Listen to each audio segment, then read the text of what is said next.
good evening. As always, we are just outside of Boston, Massachusetts, and this is Just a Concerned Citizen with the Massalorian, and we are about to go live with all of you right now.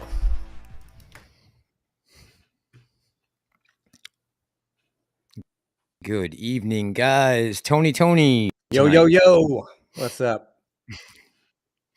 How you doing, T? I'm doing good. Kind of another busy day, Mass. Been waiting for documents to drop all day, and they just fell in my lap. We got hot off the press information for you guys tonight. You're gonna be ahead of the game. There's gonna be a flurry of videos from everybody tomorrow. Woo! We're still. So you guys know, not even Tony.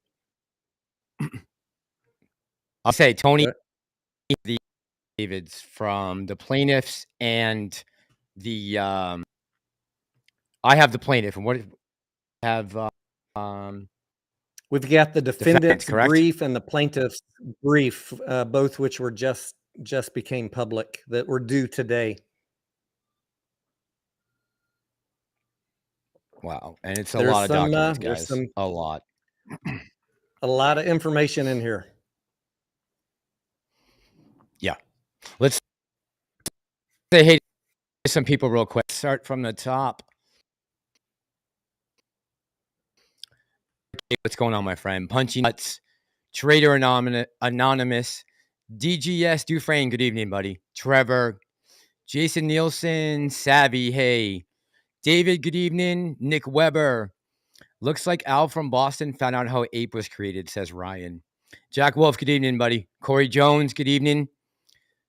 Tony, tell people to stop buying Mullen. MOLE. I've been trying. I've been trying to tell them. How did it? What did it close at today? By the way, T, do you know? $1.50 or so. It had a little rally towards the end of the day. Okay. Corey, good evening. John Touchpad, Sir Hoddle Hodlington, Apes Blazing does stuff. Good evening, Auto Mags, and Carlos Mercado. T, did you see where I left off? Do you want to pick up? Keep going. I was just going to shout out the members of my channel that I see here. Savvy, Trevor, Punchy Nuts, Anya. Who else we got? Other regulars in the house. Scott K, Shauna, Jason, Jeffrey Roche. What's up? Go ahead, Mass. We'll have more people dropping in as they know we're here. Yes, we will. Backyard Boogie, good evening. AA Aaron KYP, good evening. Chad Clifford, what's up? Almost Batman. How you doing, Chad? Good evening to you. Udip, Dada, Phil Haynes, Sue Davis, Big B, and Diver Down Reefer, Chris King Callis. Good evening, everyone. T, the hat is awesome, says Jack Wolf. Thank you, Jack. What's up? How you doing? Jam Bam's in the house. Yeah, we got Anything Goes, Billy, Kane, Ellie, good evening. Anya T, how you doing tonight? Alpha 2 Omega. Rick, Michael 1, what's up, brother? Jam Bams, hope you two are doing great. We hope you're doing great as well. Acefa Mahari, good evening. Hope I pronounced that right. Hope I didn't butcher that. Rick, good evening. That's an easy one, RIC. As compared to Asafwa Mahari. I hope I got that right, man. Falana. You got the miracle. You got the notification on time. I remember last time you said you didn't. Good. Charlie B, good evening. And who else? I think we got everyone, T. R.A., good evening. Do you want to start with the documents? Do you want to start with what we just got over the press? Yeah, before we talk about these documents, can I tell you a couple of other documents that it's not really worth going over, but just to catch everybody up on what I've seen crossing the documents that were filed. One funny one is, our friend, your other buddy up there in Boston, Al. Yes. He filed a motion. Yeah, my friend. He filed a motion to have Shlomo, what was that guy's name? Shlomo Kapman or Kasman? Did you? Castman, yeah, I think so. He filed a motion to ask the court to compel Twitter to reveal the identity of Shlomo Castman, which I just found it humorous. That was a separate motion. I mean, Al's going to get to the bottom of who Shlomo is. I know he's going to be writing to Elon Musk next, saying, "I need access to this." The Twitter files. Yeah, I mean, the only Twitter files 2.0. The only way you can unearth that is to have a legal order. So he's doing what he needs to do. But I just thought that was like, of all the things we got going on right now, that is the one that he's writing letters for. Other updates today, the plaintiff, Allegheny, filed 2 motions to dismiss Al's motion to intervene, and the other one, Justin, I'm going to butcher his last name. What is it? Afhotter? Hold on.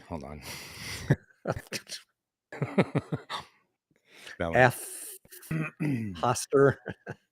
Anyways, Allegheny filed 2 letters asking the judge to dismiss both of those motions to intervene. We're still waiting on the judge to give an answer, and I have talked to Mr. Tuttle, not recently, but I did talk to Chance, a lawyer, today, and said, "What's going on with Tuttle's motion?" And she said the judge still hasn't provided an answer. That one's been hanging out there for a while. Of every letter that I've seen, including Allegheny, which I called a kindergarten motion, Tuttle's was the most well written, and that, you know, he was early in the game. Long before Allegheny even filed, he was complaining. So I think that's why the judge is giving his more consideration, but we don't have an answer on his yet. And just to summarize why the plaintiff, why Allegheny is recommending that these Al and Justin Afhotter be dismissed along with the other one, Mr. Iacono. It's all for the same reasons. You filed too early, which I tried to help you guys, saying wait, but they filed too early. They weren't represented by counsel, and they're bringing up things which have nothing to do with the case, which is also something that I've mentioned. Like, if you want to object, make sure you're legally objecting to the settlement. And this is not me talking, guys. This is Allegheny saying to the judge, these guys are bringing up things that have nothing to do with what we're suing AMC over. Like, this has nothing to do with this case. So that was Allegheny's words. Don't hate on me. I'm just passing on the information. Right. Yep. That's what I got. Just real quick, say that. Oh, I was telling you that they have the list here. The first subheading on this preliminary statement, or the first page, anyways. It says. So I'm just going to read this one quote. It says, "Instead, defendants weaponized their power to issue blank check preferred stock and massively diluted their common stockholders. Plaintiffs sued, alleging that defendants' capital structure gamemanship was inequitable and breached their fiduciary duties.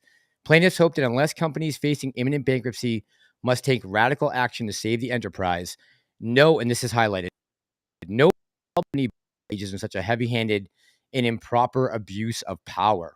Wow. Are you reading from the plaintiff's brief? Yeah. Mm-hmm. Yeah. Let's go through the It's a little better defendants. written. Yeah, I bet it is, because they've had a month to think about it now. Let's go through the defendant's brief. I'm not going to go through all 41 pages because I haven't even read all of it tonight just yet. And then, so let me run through that mess, and then you can read through the plaintiff's ones, and we can talk about Project Popcorn. Someone already tweeted me that earlier, and we've been theorizing here on this channel about. I didn't know it was called Project Popcorn, but we've been theorizing that the idea of ape was hatched long before August 2022. You guys are going to want to stick around and hear all about Project Popcorn and why they did it. But Mass, let me do I can't believe it's called that. yeah. I think they did that just to needle Lou. You would think Let me with that name. let me do a screen share here.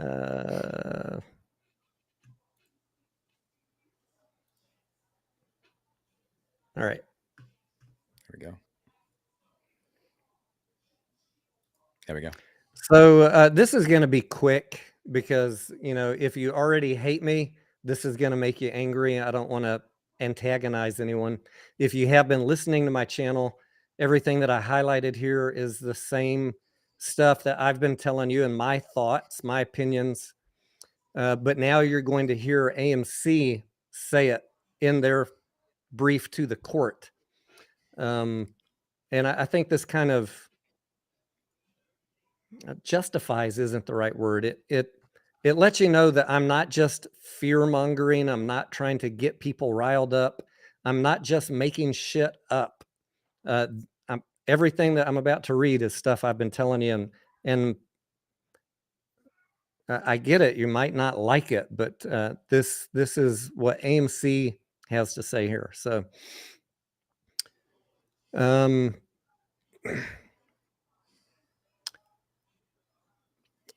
they talk briefly about in the beginning of the document, how they years back in 2021, how they were not able to raise cash because we voted it down, or we were going to vote it down, and that they needed to come up with a way to raise cash because by their forecasting, they were likely to run out by the end of 2023. That was AMC's forecast. And the very first thing they say at the beginning of this document is one of the main things that people have been mad at me for saying: if this settlement is not approved, AMC will be forced to continue using a inefficient or significantly discounted method to raise capital, APE. And worse, if AMC were left without any security to raise capital, like if the lawsuit were to say APE was illegal here in the orange, the company would be put at significant risk of failing to meet its financial obligations beyond 2023, which would likely result in bankruptcy. Now, that's a concern I've been bringing up that I've had by looking at the financials here. You're seeing AMC say that exact thing. I know there's tweets about concessions and they have a boatload of cash. Yet I don't fucking believe tweets, first of all. And I wish, we shouldn't give too much credence to tweets. We should go by what we can see in filings. And that all that evidence has been there. And here they admit it.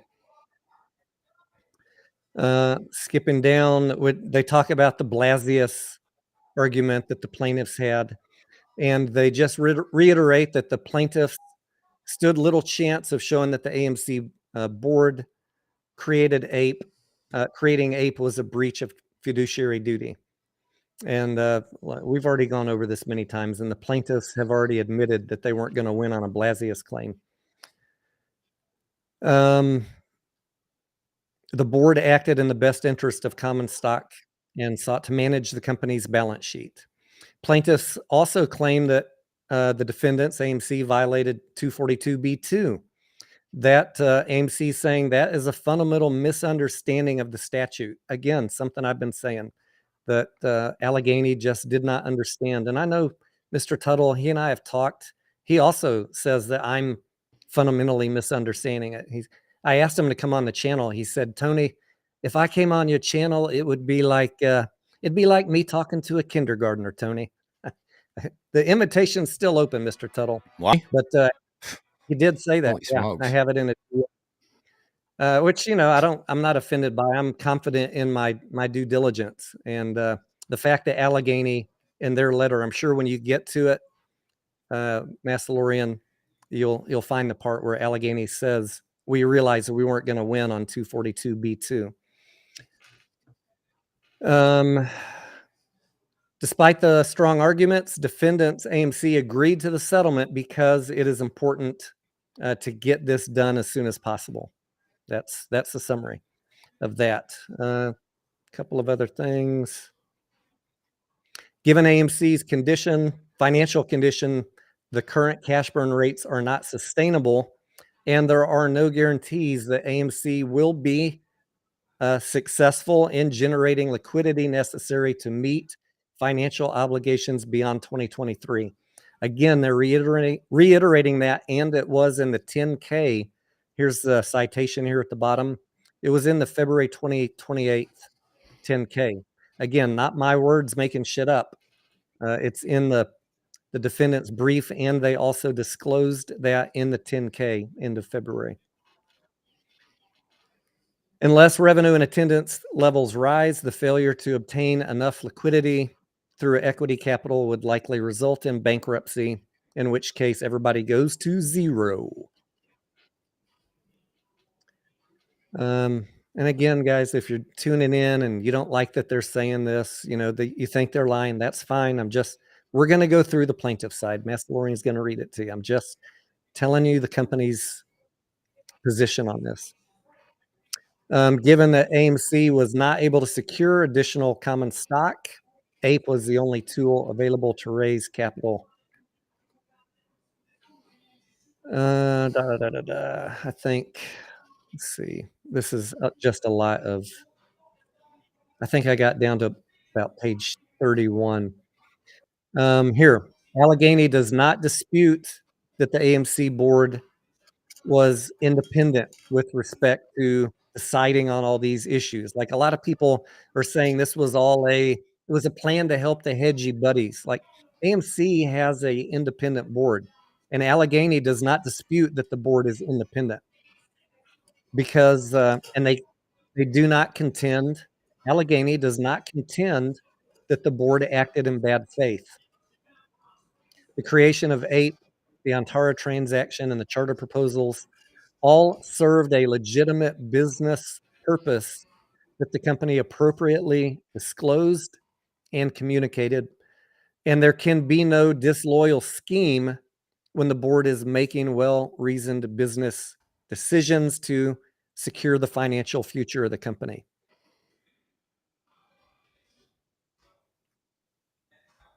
Now, we talked about this, like, just because it's legal, does that make it right? And they kind of talk about this here. It is, of course, true that inequitable action does not become permissible simply because it was legally possible.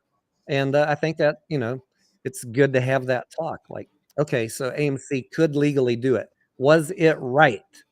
I hear you. That's a good question. And they go on to say, did I make it this far in this document?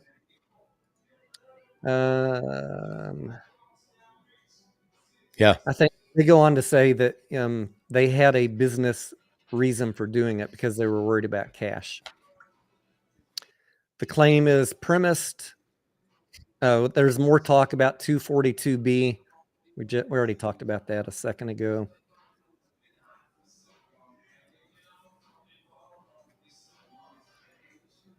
That's as far as I made it in this document. Massalorian, if you want to take any questions, I can skim through these last couple pages to see if there's anything worth talking about, and then you can move over to the plaintiff's side of the story. Sure. So there's a couple things going on in the chat right now. Address a couple. First is back in the box office. And someone's saying it's only going to affect TV shows. I don't think that's necessarily true, right? Because the Writers Guild is across the board, right? It's movies, TV shows, everything, correct? As far as I know, right? It is everything, but like a nightly TV show is going to be immediately impacted. Movies that are being filmed, that's a multi-month or multi-year process. So if the strike only lasts a couple weeks, it's less of an impact to a movie than a nightly TV show. Right. You know what I'm saying? Like who are all those guys? The talking heads, the Jimmy Kimmel, yeah, Fallon. Those guys are immediately impacted. Then the weekly shows are next. Movies are further down the food chain as far as immediate impact. Right. So Yeah, guys, I wouldn't worry about that too much for the short term. Now, if this, persists for months on end, well, we need to have a conversation. But right now, yeah, I'm not concerned about Hey, anything that's already in production right now is good. Yeah. did you see that those writers are going scorched earth on Netflix? Yes. They're Yes. calling they're Yeah. People. calling for people to cancel their Netflix. I'm like, "Fuck yeah, we finally got someone on our side, the writers." Screw Yeah, I Netflix, know. man. I really, I'm telling. I have a feeling deep down in my bones that the streaming wars. I mean, it's not gonna was saying it was gonna do to the theater industry. It's just not. It can't replace it.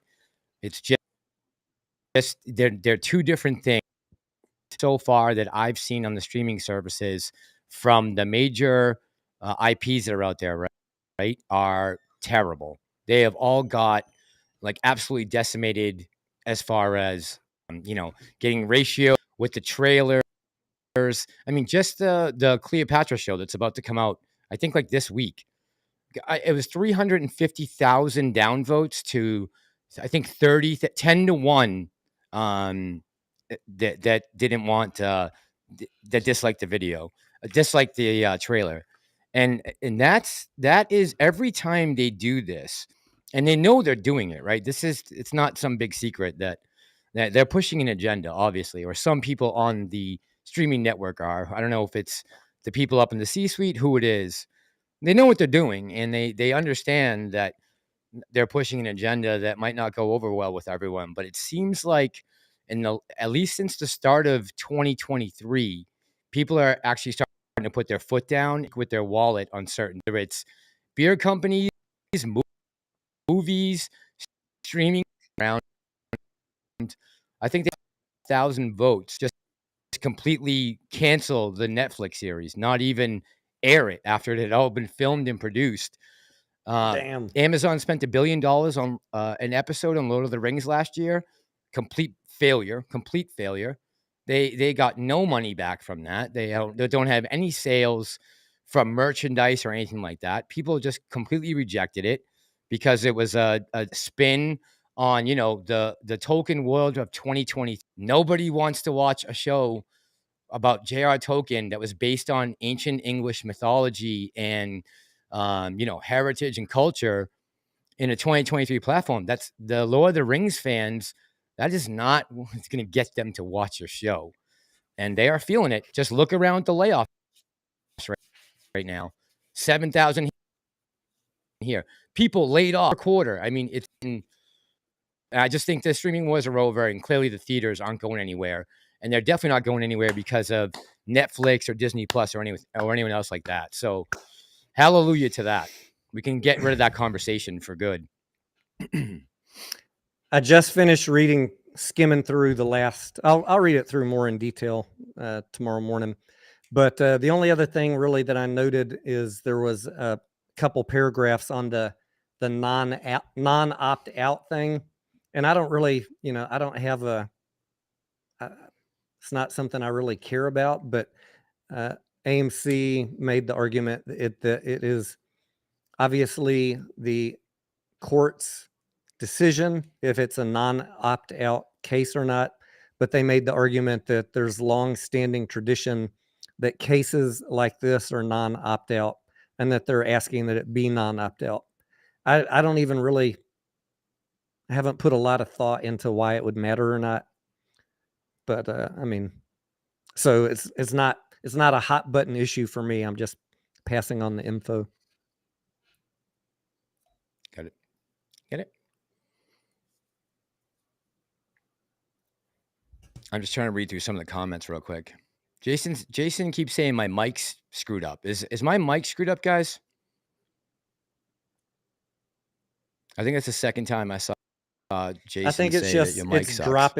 it's dropping a little bit, but not as bad as it has been Okay, on previous live streams. Miss, it's true.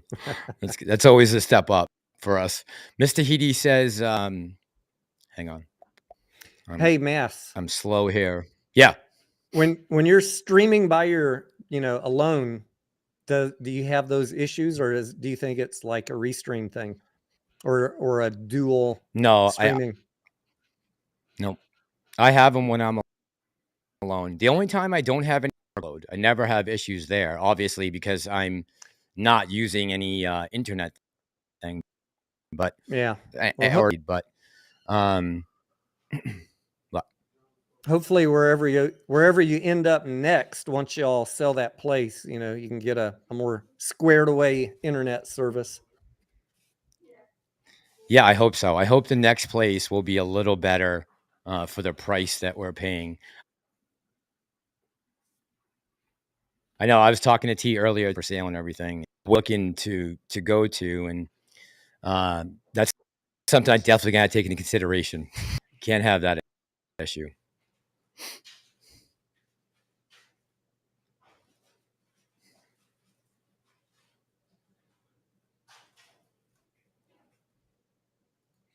All right, do you want to start going through the plaintiffs and see what we can find about Project Popcorn?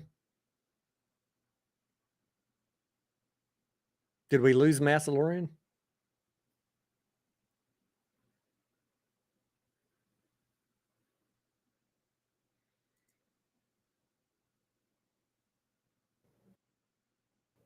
So T, I thought we lost you for a second. can you hear me? I can You hear did. you. You Yeah. did. You know what? I just realized that I had um, my Movavi video editor open. I'm wondering if that was Okay. yeah, causing some issues. So hopefully we're good now. Hopefully. We'll see.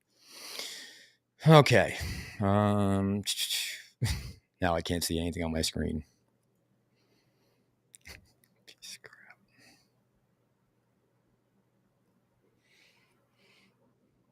Can you hear me, T? Yep. Can you talk for 1 sec? I'm just loading my page. Sorry.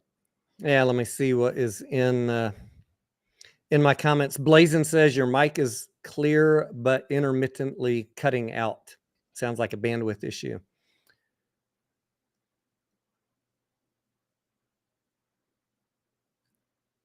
Pamela, what's up? Pam the Trader. Annie T, good evening. Thor Bladed, what's up?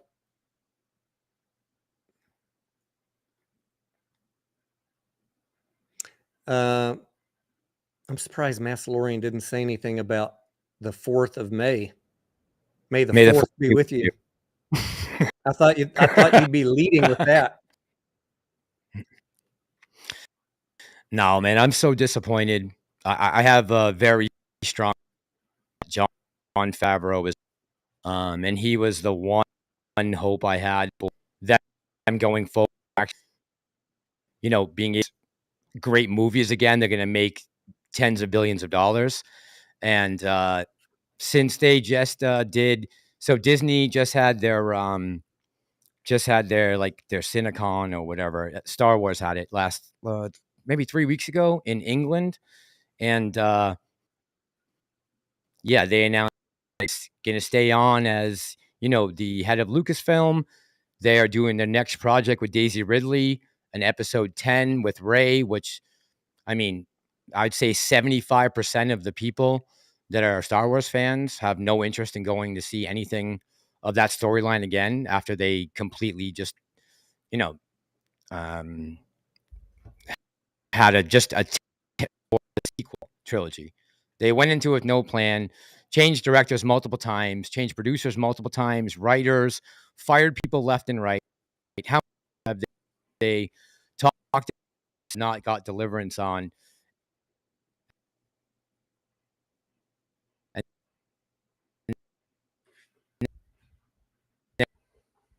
And I mean, it was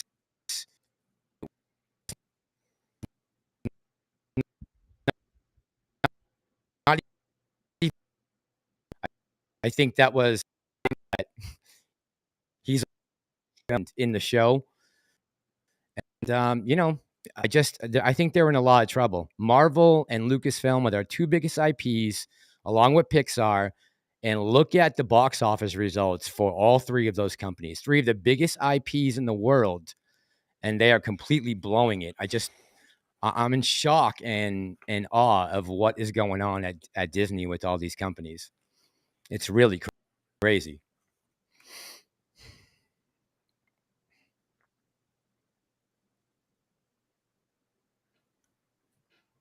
Everybody's saying the mic is way worse, T. It was for a second, and now I can hear you clear. Okay. So did you hear what I said about the whole, like the whole Lucasfilm, Marvel, Pixar IPs with Disney? Well, I mean, I was able to figure out most of it, but there was a lot of buzzing in between the words. So I think Jon Favreau is out at Lucasfilm. He was the one thing that I thought, he was the one guy who I had faith could bring this back, like the George Lucas type Star Wars, not this, new Force is female. And I think when they killed him off Massalorian, that was almost he's Lucasfilm. I don't see why else they would have done that. And just the way the storyline went last season, it didn't make any sense. The way things are in 3, I don't even think didn't even seem like Jon Favreau had worked on it at all. It was like a complete different story almost.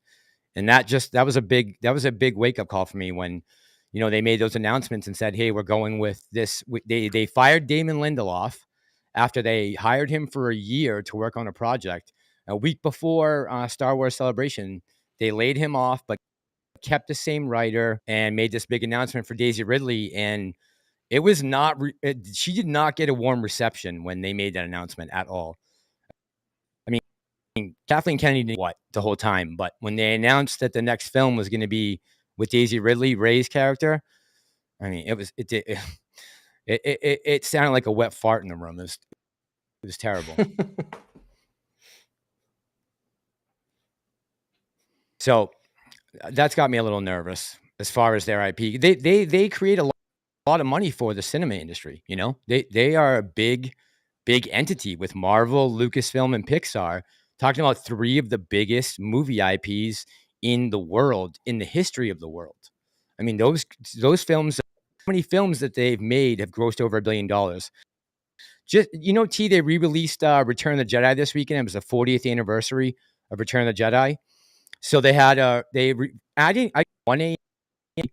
It did I think it did 5 million in limited release over the whole country. AMC should have had Return of the Jedi in every theater instead of What's whatever up? shit movie they got in there right now, making no money. I don't know. That I was very mad.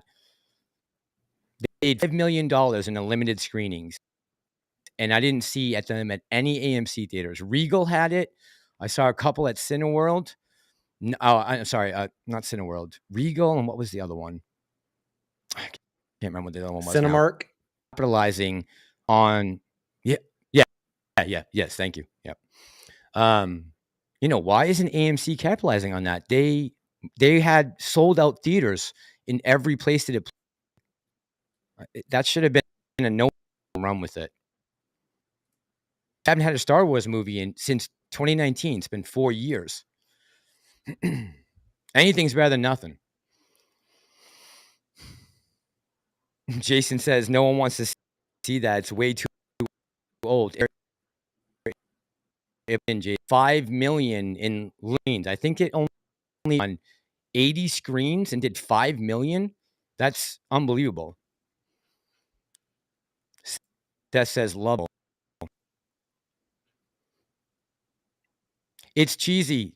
What kind of theater do you have? Is it an AMC theater? Because it was not at any of my AMC theaters around here. Not one.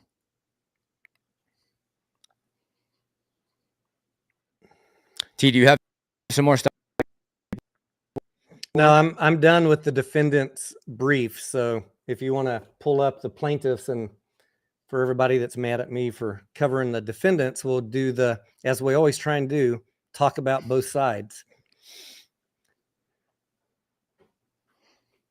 Do you think? Though, Do you think? there's going to be we're 20. going to get a bunch of shares drop? What?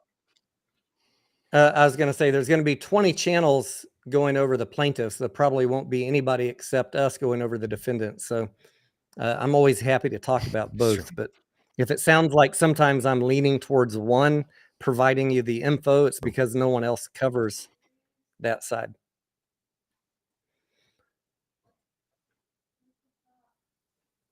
Are you still there? Are you locked up? Yep. Here. Nope.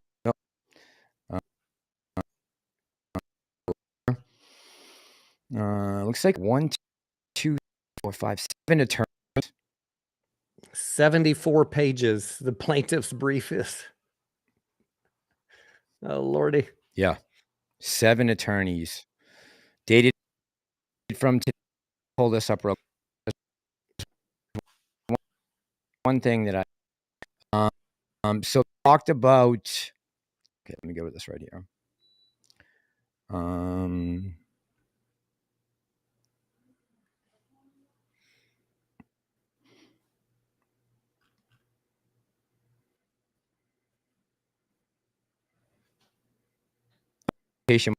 March was distributed. Quarterly expected apes to trade close to parity with common stock, which I think me and you echoed, right? We got that wrong, but we did say that we thought that those two would kind of follow each other after the split, right? Yep. Thus, while the common have, because of the issuance of the apes, the total value held by AMC investors as of the distribution should not have materially changed, absent further ape issuances. So I think they're saying here that whatever was before the split from AMC to should have those two should have, or that ape attract with ape and lead plate, right? What page are you on? What page are you reading from? Because we can't see the document. Oh, shit. I'm sorry. God damn. I think it's probably worthwhile to it's probably worthwhile to start off reading the first couple paragraphs on page 1, the heavy hitting shit.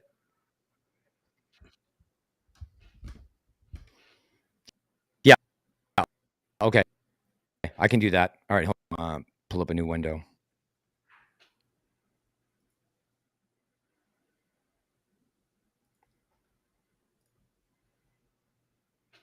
Everybody that's complaining about the audio, welcome to the Tony and Massalorian show.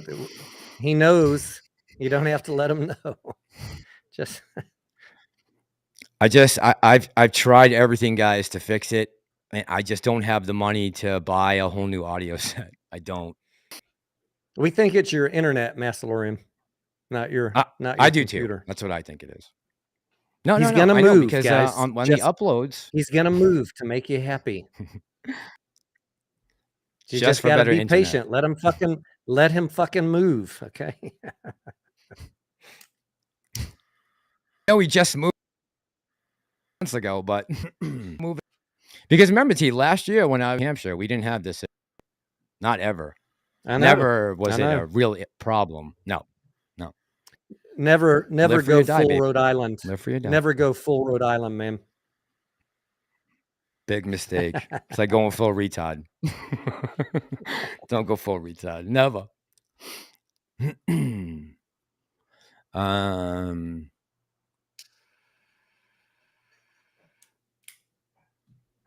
Al from Boston is shorting mass section. It probably.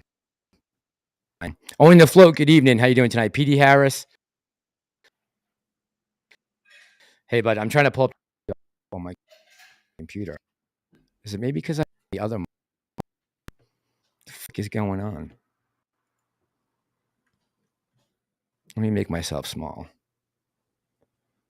Yeah, I got a shit connection right now. I can see it. Well, hello there. How y'all doing? All right, hold on. Let me video. He made himself disappear. That's a good trick. I'm gonna try to turn it. I'm not in charge of anything tonight, so I'm just along for the ride. It is not T. Trust me. C-Flow Yeah, I mean, I'm in asking, standard definition, is 480 his at 30 computer frames per hardwired? second. I think it is. I think he told me it was. He's on 14.4 baud. Lordy, I remember those days.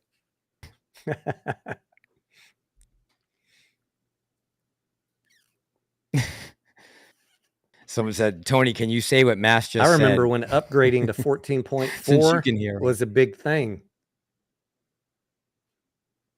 Right? Yeah, I know. Yeah, Norvon, I need for better internet. Yes. That was a big deal when you could afford to buy. We're getting a 14.4 baud modem. We're moving up in the world. Massalorian, Right. they say you sound great right now. John was on CompuServe. I think I had my very first was, I think, Prodigy.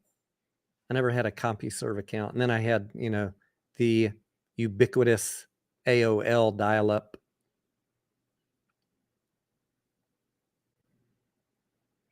Mr. T, if you can't be nice, you're going to get kicked out, or you can just see yourself out the door. Mods, go ahead and take care of him. We don't mind you guys having different opinions, but if you can't compart yourself in an adult fashion, we have no problem kicking you out. Someone get rid of Mr. T.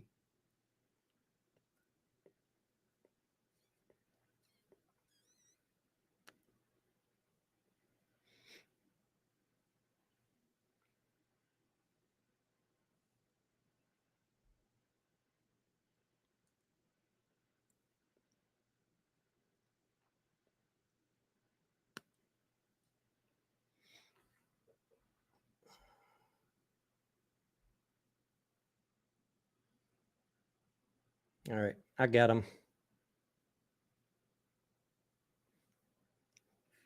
Sayonara, bitches. Guys, just be adult, right? Everybody's analyzing this play from different viewpoints. We can all have the same goal to make money in this damn play and hope for a squeeze. And there are going to be people that explain to you what is going on in this play different ways. If you don't like it, don't watch the channel. If you can't be an adult, we're going to get rid of you. I have no problem doing that, and neither does Massalorian.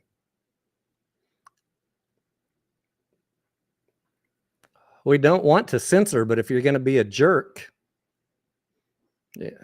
tell us what your disagreement is. But when you're insulting, then that's, the line gets drawn there. You're going to drive me to drink, and then I'll start insulting back. We certainly don't want that again. You had a Yeah, Mr. T. I think now. Does that sound better? Am I skipping anything?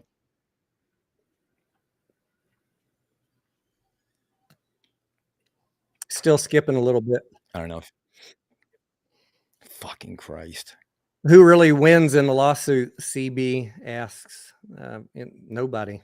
Nobody wins. I mean, even if there's a settlement, we're just paying our fucking selves, right? There are no winners.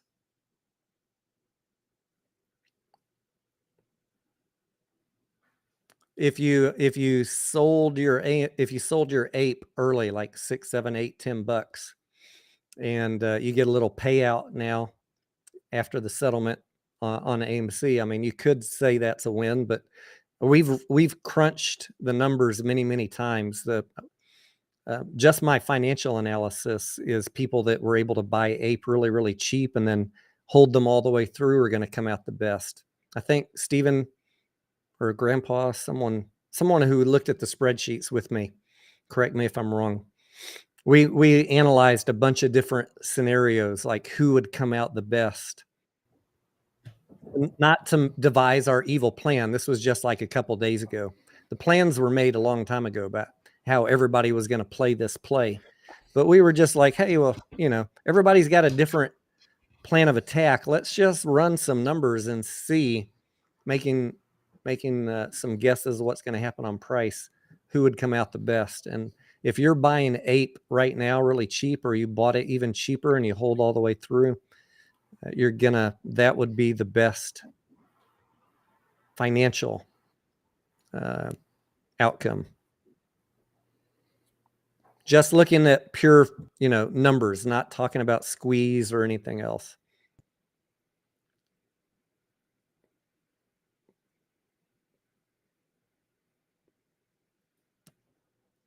Florida Marine says, where are we on timeline?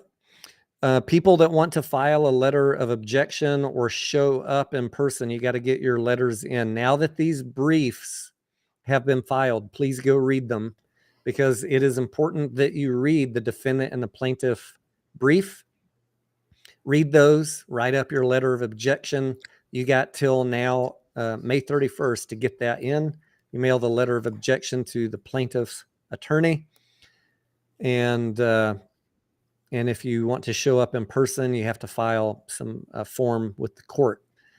Other than that, we're going to continue. The court is going to continue moving towards June 29th and 30th as the hearing for the settlement. The plaintiff's attorney and the special master will be reviewing any objection letters that come in between now and the end of June, making recommendations to the judge.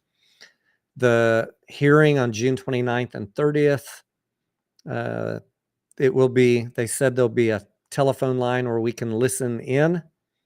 And then we expect that the judge is going to not do a bench ruling, according to what she stated, and that she'll issue a written opinion at some point after the end of June, which I'm just going to go on a limb and guess that that will be sometime in July. But don't hold me to that, because the lawyers said they can take 90 days. But the court is mostly shut down in August, so we think it'll be sometime in July that she'll push out that written opinion. She can approve the settlement. She can request modifications to the settlement based on objections or her interpretation of the case. I'm pretty sure, just my opinion now, I've said this twice, I'll say it a third time, 99% sure everything will go through just as is, but the judge has the option to reject the settlement or change it. So that's why I'm not making a lot of moves right now in terms of stock. I'm not going to recommend any moves to you. There is legal uncertainty, legal risk for the next 60 days. So I can't really tell you. I could tell you the wrong thing. You got to make up your own minds. We'll know a lot more tomorrow when we get the earnings in the morning, how the next couple months are going to go. Has anyone even mentioned that in the comments yet about earnings? Should we talk about that a little bit? Okay. All right. Yeah. I mean, I've already done my video on what I expect for earnings. I did that a few days ago, and we'll find out. We'll find out if I'm close or not. And Cinemark is releasing their earnings in the morning too. So we'll have a lot to unpack tomorrow. I know there's been tweets about, we have plenty of cash, yada, yada, yada. Guys, I don't decode tweets, and I certainly don't believe most of the tweets. So I believe my DD. I did see in the document that AMC said that in 2023 they made $75 million off of Antara. Remember, I had said off of Ape. I was trying to guess how much extra Ape they had sold. I think it's a little more than 75 million, but we'll find out. We'll find out tomorrow what the cash looks like. 75 million off Ape. That's such a small number. Damn. Yeah. Yeah. If we're facing a 150 to $250 million loss, it's not enough, but we'll see tomorrow. What do you think? Go ahead. I was going to say to you, what do you think would have happened had we just given them, how many shares you think they would have needed back in late 2021 to get themselves at least, like, what do you think it would have taken back in 2021 so that let's say maybe right now we'd be half 2.5 billion in 10 debt. million shares How at many 40 shares do you bucks. think? Yeah, 10 million 4 billion, right? uh or is, how many did they have available back then? Do you remember? Or how many was he asking for? So I think they wanted not 500 million, right? Was it 500 million?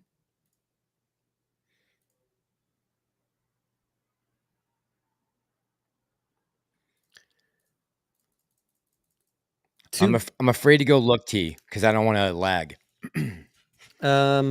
50 million shares at 40 bucks would have got them 2 billion more dollars or another 2 years of life. Shit. God damn. Fuck. Man, looking back now. Looking back, we were dumb, but Man. I was against the reverse split. You guys probably remember back in 2021, I was against it, but that was 2021 and we had 2 billion in the bank. We thought we had them on the ropes, that a bigger second squeeze was imminent, and I came out against the reverse split. I don't like reverse splits when companies are loaded with cash.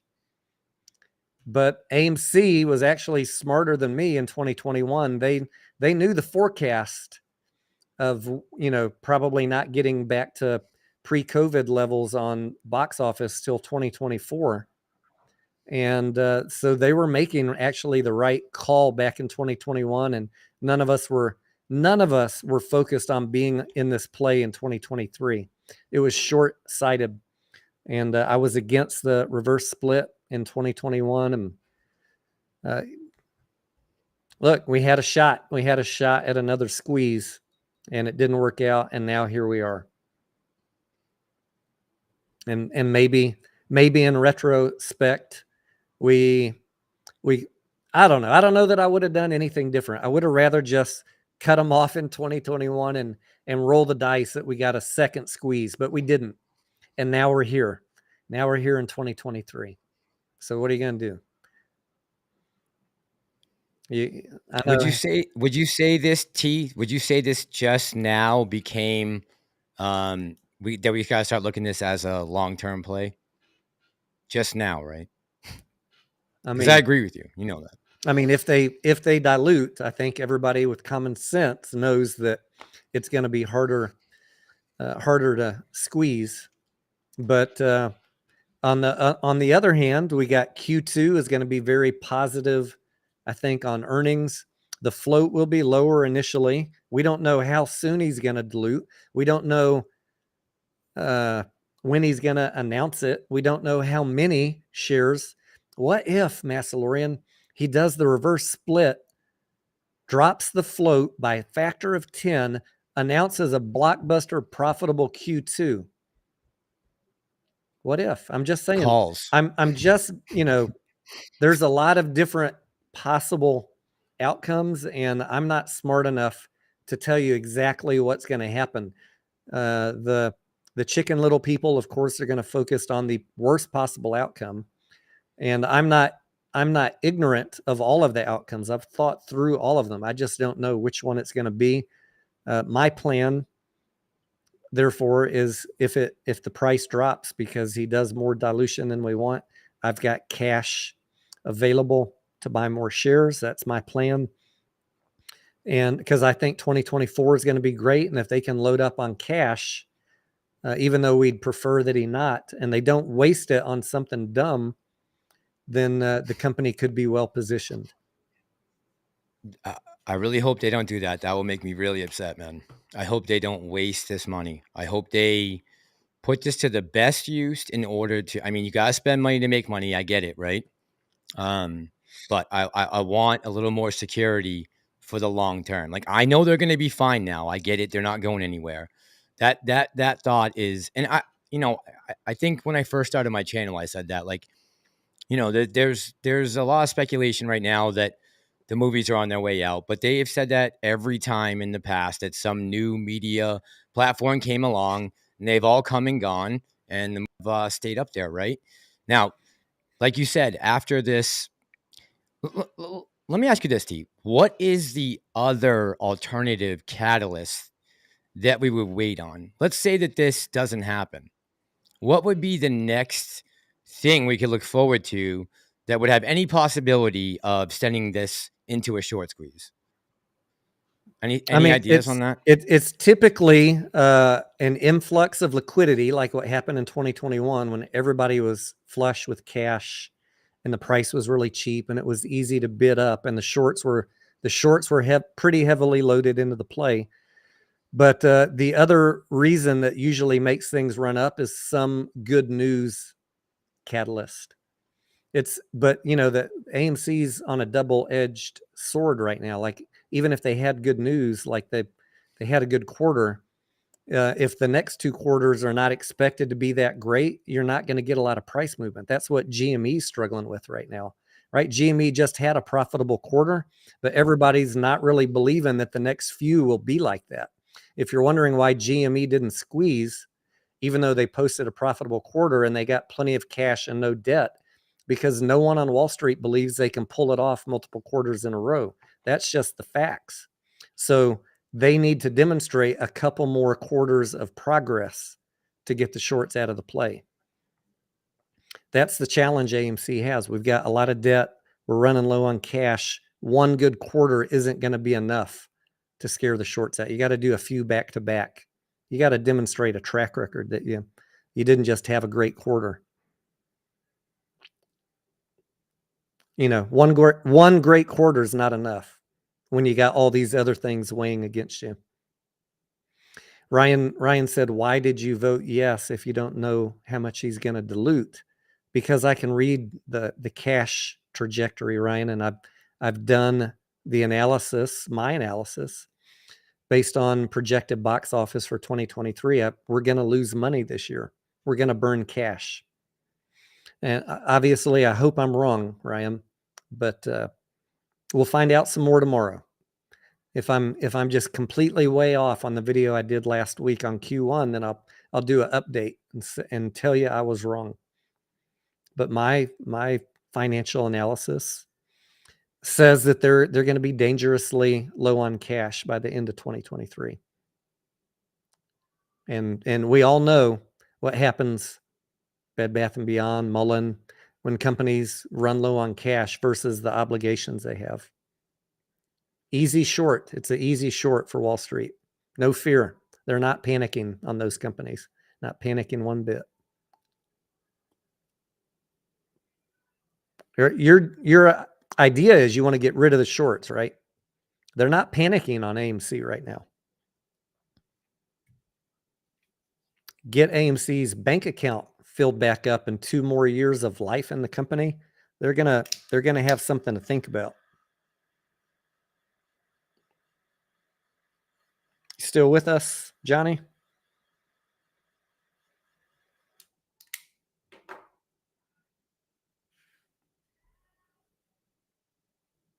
I can't hear you. I see you moving.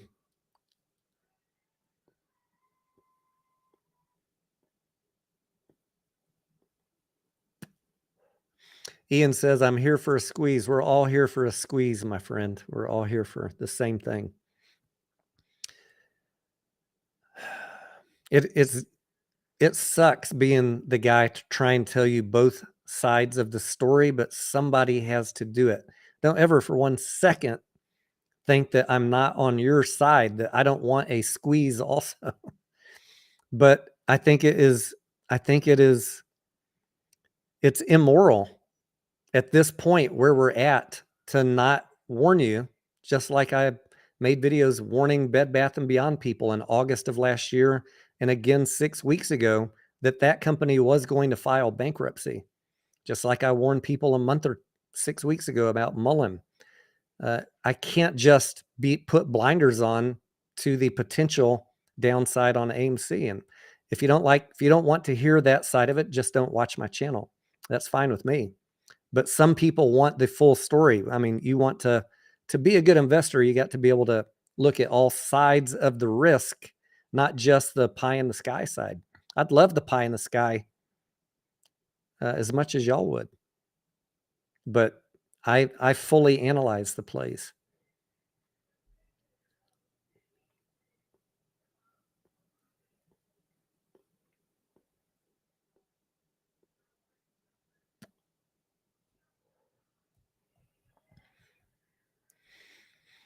Johnny, your mic is on mute if you're trying to talk.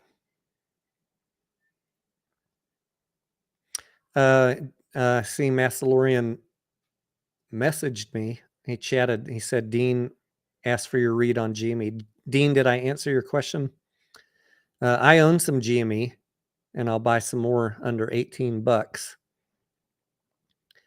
But I think, I'm not going heavy in GME right now. I sold a couple weeks ago at 24.25 on the run up, and I just started buying back in. So I think they need to prove themselves out over the next couple quarters. That's where they're at.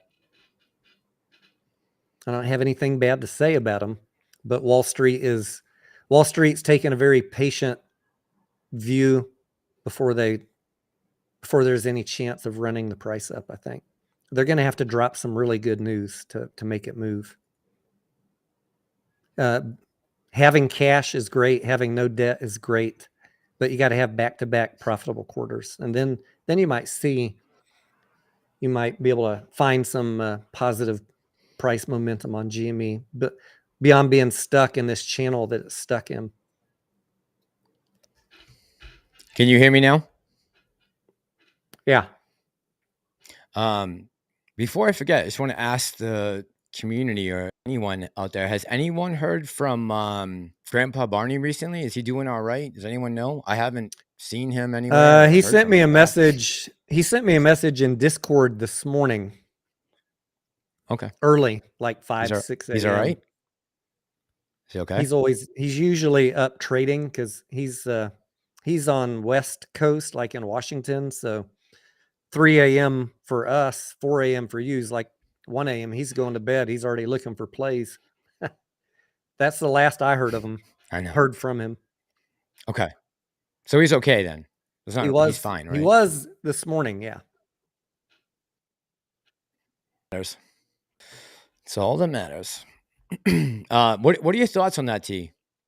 About the squeeze will only happen in a bull market? I don't know. I mean, we see squeezes every day in other stocks or run-ups.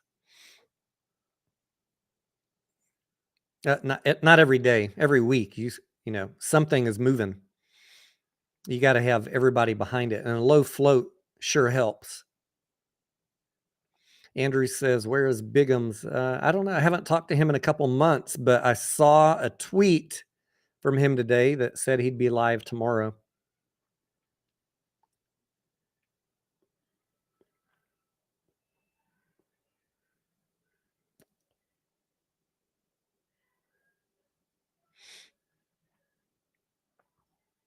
Dark Latin says GME needs to do something to innovate. Yeah, I mean, any good news announcement from GME, you could get a nice start of a pop there. It's just waiting. It's waiting for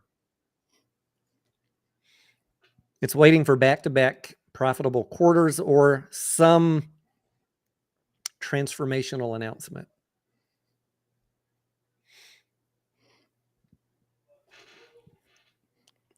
I know you just answered that question, but I just want to say that I think going forward, we're going to continue to see, and that is what's going to be the continuation of this bear market that we're in. That's my thoughts. Anya asked, why did AMC go up today? I think it was, Anya, I haven't been analyzing all of Antara's plays. Antara probably had some play they needed to get out of, so they let it run up.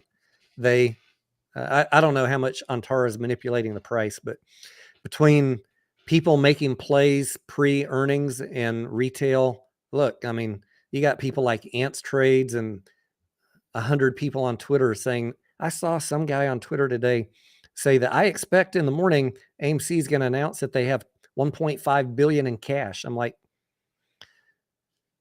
there's some really illogical expectations out there, and if people are reading all of this stuff and believing it, they're going to bid the price up.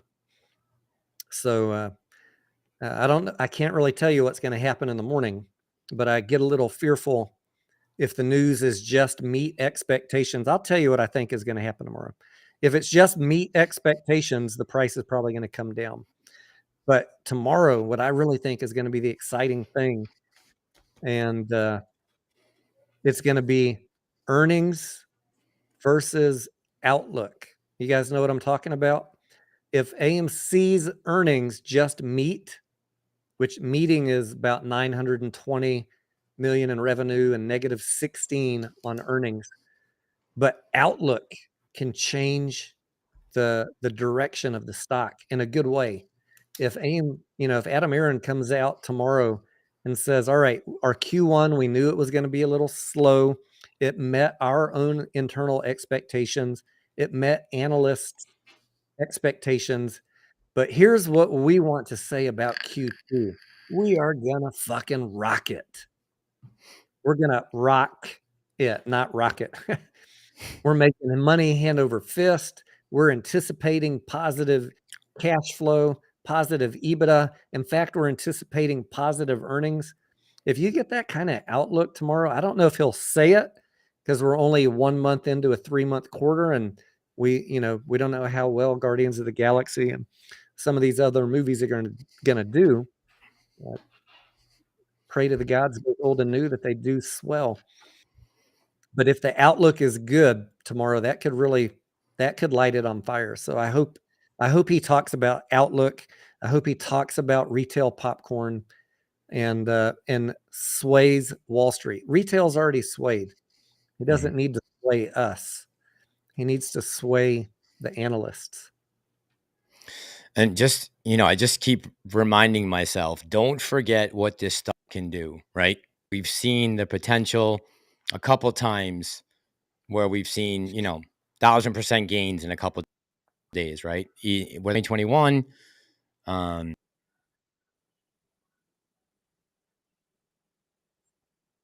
Damn it, Massalorian. We can't even get one complete paragraph from you. You drop off.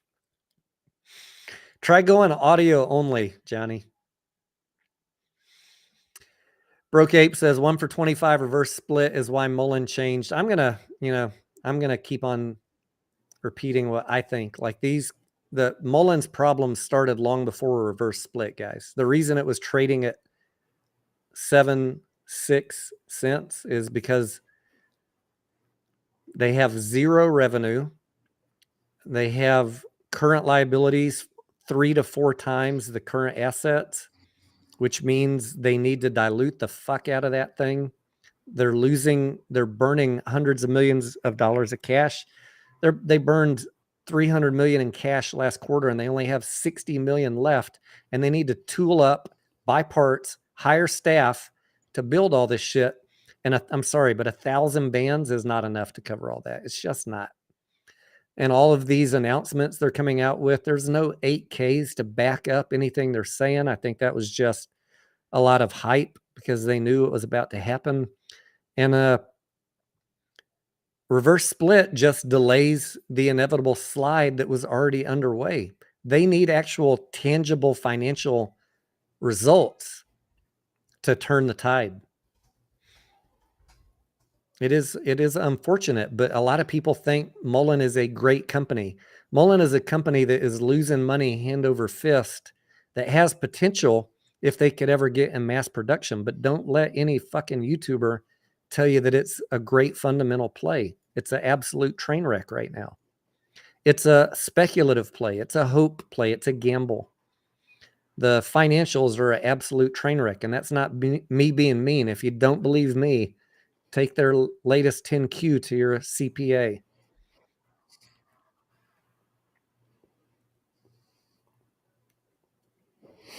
T, can you hear me? Yes, sir. I'm gonna try to do a hard reboot real quick. Okay. All right. So give me like 5 minutes so I can do a hard reboot. All right. Yep. And I'll jump back on. I do. Thank you, bud. Yeah. Okay. I hope. Yeah, I do own some Mullen at 10 cents. So I'm not anti Mullen, but I recognize when I went in it that it's a complete gamble. So all I put in it was, if I lost that money, that'd be an afterthought. I wouldn't even lose one wink of sleep over it. That's how little I put in Mullen. And that was a gamble on good news and then retail FOMO.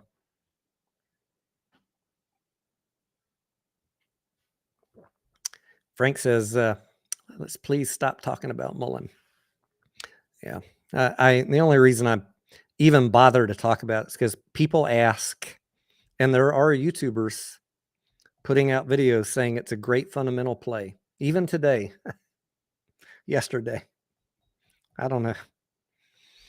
Their idea of good fundamentals is cheap price. You know, if that's who you're listening to, you're going to always lose money. If an analysis of good fundamentals means it dropped from $18 to 6 cents, you're going to blow up your portfolio. Order the ape conversion, James. Good question, because I know there's still a lot of confusion. I'll run through that real quick for anybody tuning in, and I still see people that I respected on Twitter not getting it. And it is understandable why people are confused, because they keep on changing the way they explain it. But they keep on changing the math the way they explain it. But it's been very consistently said in every document, it's a 1-to-1 conversion. So for every ape you have, you will end up, for every 10 ape you have, just like for every 10 AMC, when they combine, they'll drop down divided by 10. So it's going to be a 1-to-1 conversion. But the order of events, AMC is going to split 1 for 10. This will all just basically be instantaneous, I think, as far as we are concerned. But if you want to know like what's happening in the computers, AMC is going to split 1 for 10. So if you have 1,000 AMC, you'll drop to 100 and the price will go up by 10. They'll take a quick snapshot, because if you owned AMC right before the reverse split, you're eligible for the payout, the settlement. So they'll take a quick snapshot, and then they'll determine how many shares they got to dole out for the settlement. And those will head your way. And then they have to convert APE. But keep in mind, APE is still not split, and AMC was. The only way to do that is to convert APE at 1/10, 1 divided by 10. So you smash down APE by dividing it by 10. That fraction is confusing a lot of people right now. So you're gonna condense APE by a fraction of 1/10 and then convert it over. It'll be a 1 for 1. Hopefully that makes sense.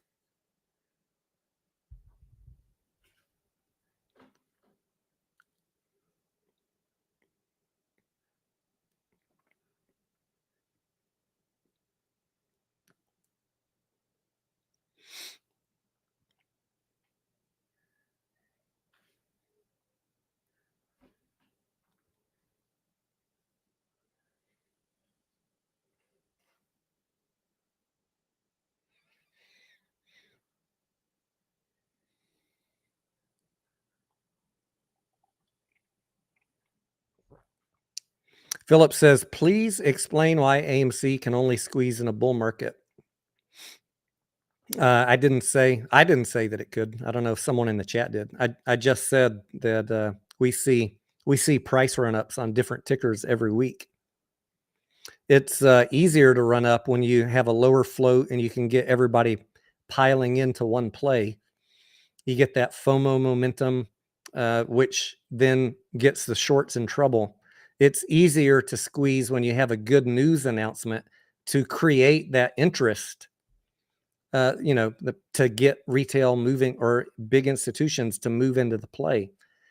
It's easier to squeeze in a bull market when big money is not leaving the equities market. Right now, big money is not interested in playing stocks because the interest rates are so compelling other places like treasuries. And the risk in the equities market is high. The big money is not really wanting to play in the stock market. So in a bull market, big money is going to pile back in. That's just how interest rates and inflation work against the stock market.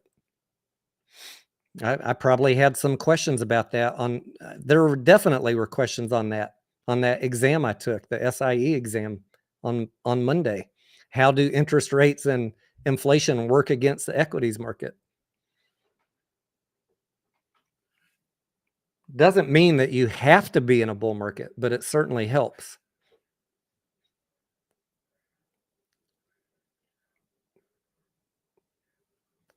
CB, I saw your comment on Paramount's earnings. I did not see their earnings.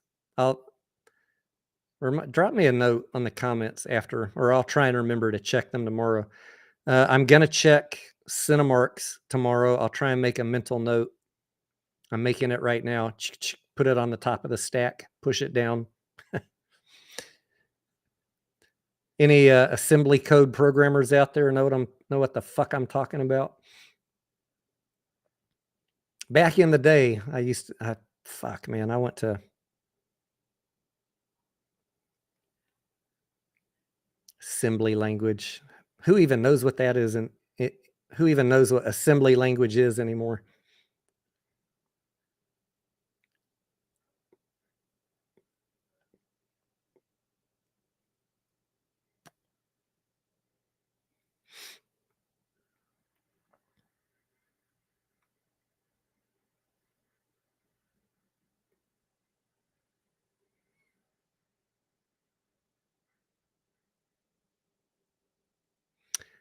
Philip says there's a caption right below you. All right, Philip, let me read. It says a bull market helps, but if AMC removes their debt and turns profitable, they would rise regardless. Yeah, I don't think AMC is going to pay off the debt. Let's get a couple things out of the way of what I don't think. I don't think that a QSIP change forces shorts to cover. We've seen way too much evidence for that, for anybody to believe that. I've never thought that a QSIP change forces shorts to cover. I don't think that a reverse split forces shorts to cover. I don't think that the conversion of APE forces shorts to cover.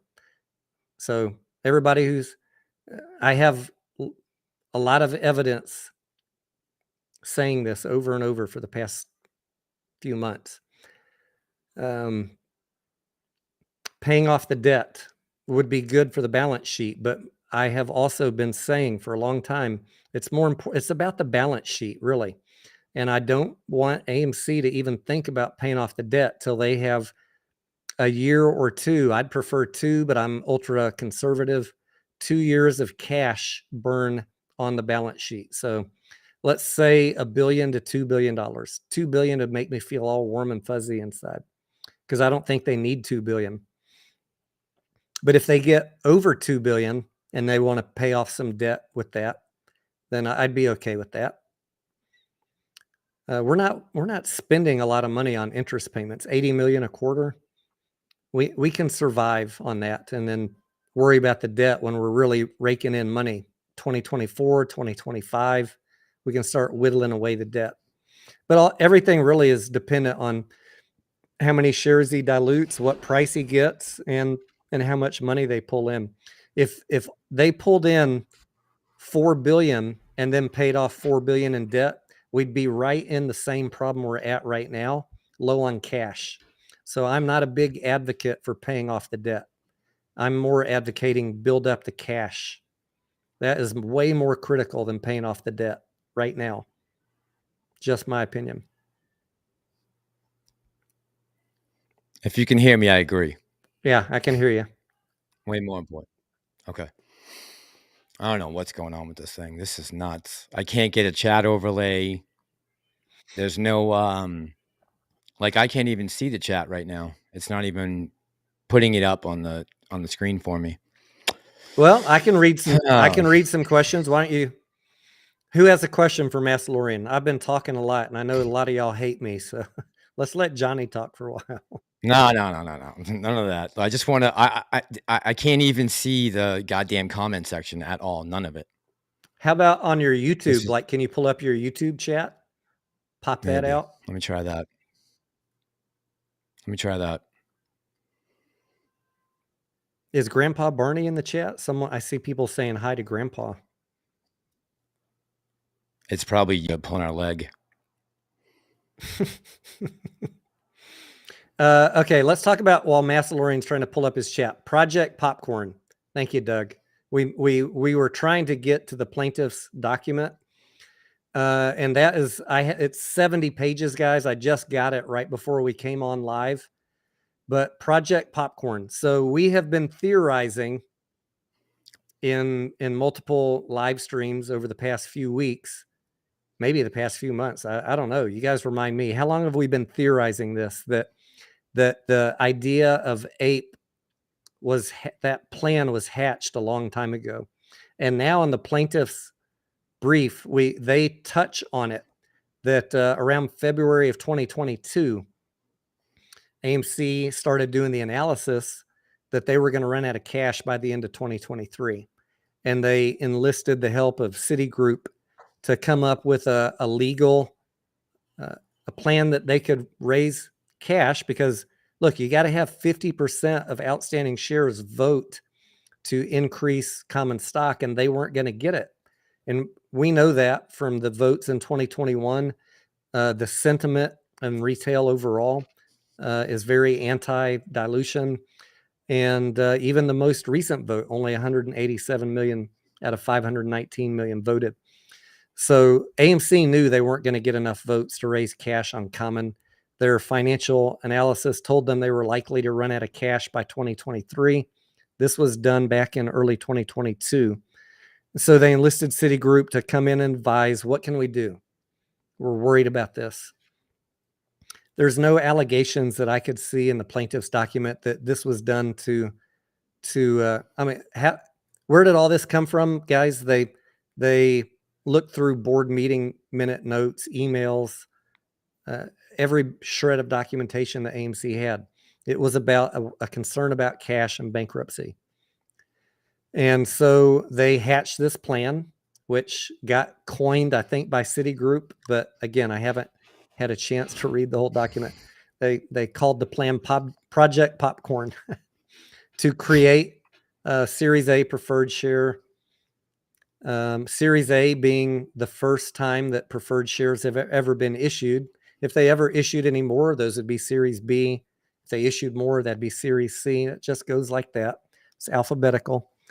And that was a plan to have a way to raise additional cash using the blank check preferred stock. And so that's how that all came about. So it started early in 2022, the thinking about this. And we've kind of bounced that idea around that they came up with this plan long ago. And when we talk about me trying to figure out what does Adam Aaron mean about checkmate, I think he's known for a long time that they weren't going to go bankrupt as long as they had a way to raise cash. Now we're stuck, right? We're out of ape, and people are trying to say it's illegal. And if the judge rules it illegal, then AMC's fucked. Like we went over in the beginning of this live stream on the defendant's brief, and in the latest 10Q, they're telling you, this is AMC's words. They're worried about running out of cash this year. Forget about tweets. Forget about Adam Aaron's tweets. I don't fucking like tweets, and I will not decode them. I don't believe tweets, and I want you not to believe tweets. You'd be much better off in your investing life if you ignore all these damn CEOs. All of them tell you what you want to hear. You'd be better off deleting Twitter, as far as I'm concerned, and just looking at filings to get the real idea of what's going on. Little Mr. Hellbiz, Salvatore Palella. Oh, we're trusting the plan. Meanwhile, he's diluting the fuck out of people. If you read the filings, all these guys are liars on Twitter. So that was Project Popcorn, a plan hatched in early 2022 to give the company the ability not to go bankrupt. That's in it in a nutshell. I'm sure, on all the other channels, it's going to be called illegal and end run. It was an end run around retail. Absolutely. We've talked about that too. They knew that retail wasn't going to approve more common stock, and they were also legitimately worried about running out of cash at the end of this year. So they made a business call on the best interest of the business. CEOs do not care about retail. They care about not letting the business go bankrupt. And that's just me being blunt. I'm not trying to make anybody hate me, but time after time, company after company, you're going to see that happen. They're trying to save their business, and you will be fodder if you can't accept that and see it coming. And I'll keep on being here to read the filings and tell you what's coming. This was not coming in 2021, but now we're in 2023. Yeah, unfortunately. Alpha to Omega says, Broke Ape, I'm new to investing, just a bit frustrated, brother, but I do understand just a lot of YouTubers selling hope and no facts. Yeah, man, that's been going on for a long time, Alpha to Omega. Long time. Philip says, Good. by not letting the company go bankrupt, they do care about retail, just not in the way retail thinks about it. I mean, I've said that, like, they are doing their fiduciary duty, but a lot of people have a different definition, and you can define it however you want. But the court is talking about it right now, and you're about to find out what fiduciary duty is. It's fiduciary duty, first and foremost, is not to let the company go bankrupt, because then every shareholder, including the institutions that own it, will go bankrupt, and that is not good financial stewardship of the company. They don't care about a short squeeze. They care about not going bankrupt. Yeah. That's how we get the shorts off our backs, right? Well, ultimately, that is how we get the shorts off our back. But in the short term, for a short squeeze, that's not right now their concern. Oh, no. Definitely not. Nope. And I don't think I can get upset with them at that, right? Well, I mean, I understand why people are upset. Let's say that, right? Me too. I get it. Yeah, I get it. It's not lost on me. Those facts are not lost on me. I But get it. this I do happens. get it. This happens in company after company. I mean, look at Bed Bath and Beyond. They were convinced everybody was working in their favor. Meanwhile, the filings showing that they're diluting the fuck out of it because the balance sheet's fucked up. No, they're not working in your favor in Bed Bath and Beyond. They're trying to save the company. Mullen's doing the same thing. Hellbiz doing the same thing. Genius, Finger, they're GTII. They're all doing the same thing, trying to save their company. And you are just literally cannon fodder if you're jumping in front of that. Yeah. So T, I got cut off earlier when I asked you about that. What do you think will be the possibility of another catalyst? And I think you did say, what did you say? You said earnings after Q2. Is that what your answer was? That would be the next thing I you'd be said looking forward that to? tomorrow morning, if he talks about Q1 just meeting expectations and Yahweh lost some money, but then let me tell you about Q2.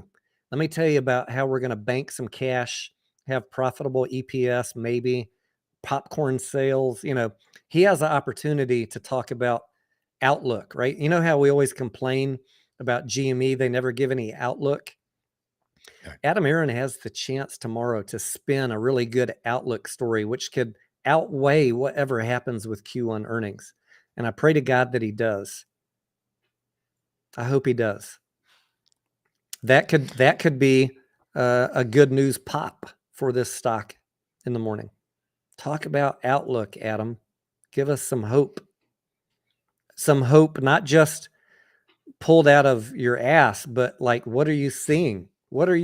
They know the finances of how April went. Tell us how it's going. Tell us you feel good about Q2.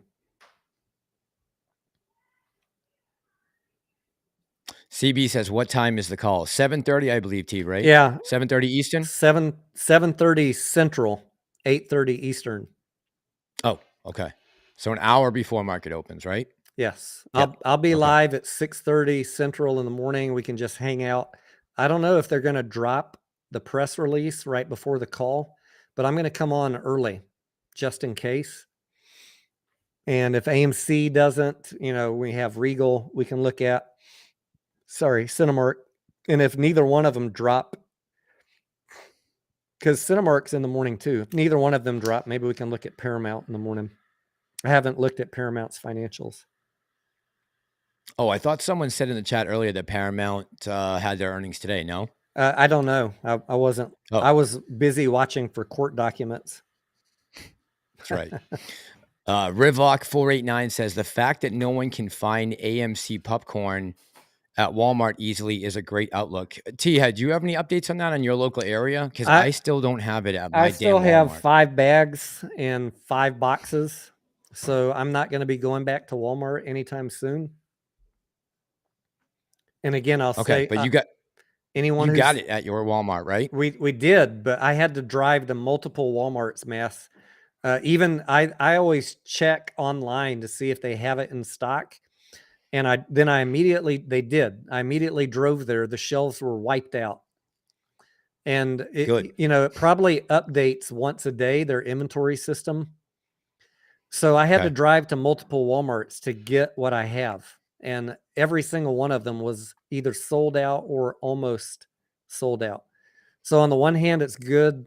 On the other hand, the supply chain of popcorn obviously is not yet cranked up enough to meet demand. And I think that'll be resolved over time. Yeah. Yeah. Hopefully, right? That should be something. I mean, this is the first time they're dipping their toes in this, right? Well, Trader says it's like the COVID toilet paper scare. jeez, remember that? It's crazy. Anyone who is in Central Texas, if you're in the Austin area and you want a box of microwave popcorn, I'll give you one. Just hit me up. I don't need 5 boxes. Evolved Radio says, I'm suing everyone at this point, not financial advice. Sue them. I want to sue them all. What are you going to sue them all? What are you going to sue them for? Emotional damage. Emotional There's an old damage. Jerky Boys. There's an old Jerky Boys tape about that. Yeah, what was that? He was like, he wanted to sue the dentist. Yeah, that's right. He said he pulled his pants down while he was in the dentist chair. Yeah, that's right. Pulled down my pants. Yeah. I remember. What do you want to sue him for? Everything. Yeah, everything. Punitive damages. Punitive damages. That was it. That was it. Yeah. For punitive damages. Punitive damages. Frank, he knocked off my Frank glasses. Rizzo. Yeah. I come down there. I start work tomorrow. We would play that best. shit on rewind and just be busting up laughing. Oh my God. That was one of the best ones with the car mechanic. He's like, I come down, I start work tomorrow. He's like, what, buddy, I got to hire you first. He's like, I'll come down there and wrap a ratchet around your head. Oh my God. That shit was out of control. It was good. We got to play that someday on a live stream and laugh at it. We'll probably get a copyright strike and then get kicked off YouTube. Hey, I get one on almost every video. Bud Light tagged me for the last video when I played Real Men of Genius. I got tagged in that, and they took all that money. I'm like, you motherfuckers. You're going to need it, Bud Light. You're going to need it, Anheuser-Busch. Jason Rivera says he's near Lakeline Mall. Just shoot me. If you're on Twitter, Jason, shoot me a DM. I'm nearby the domain, so it's not that. I just meet you somewhere on 183. In fact, I might go see a movie up at Lakeline Mall tomorrow. I want to go see Guardians of the Galaxy or George Foreman. I looked at going today, but all the show times were late today for some reason. Like 4 or 5. There was no 11 a.m. No matinees? 12 p.m. There were no matinees today for whatever reason. I just want to shout out Hector Gradilla. I hope I'm pronouncing that right. It says, Brother Mass, respect. Is it too much to ask for a shout out as motivation? Really appreciate it. Yeah, man, whatever it's going to take to keep your head in the game. Whatever it takes. Don't get psyched out.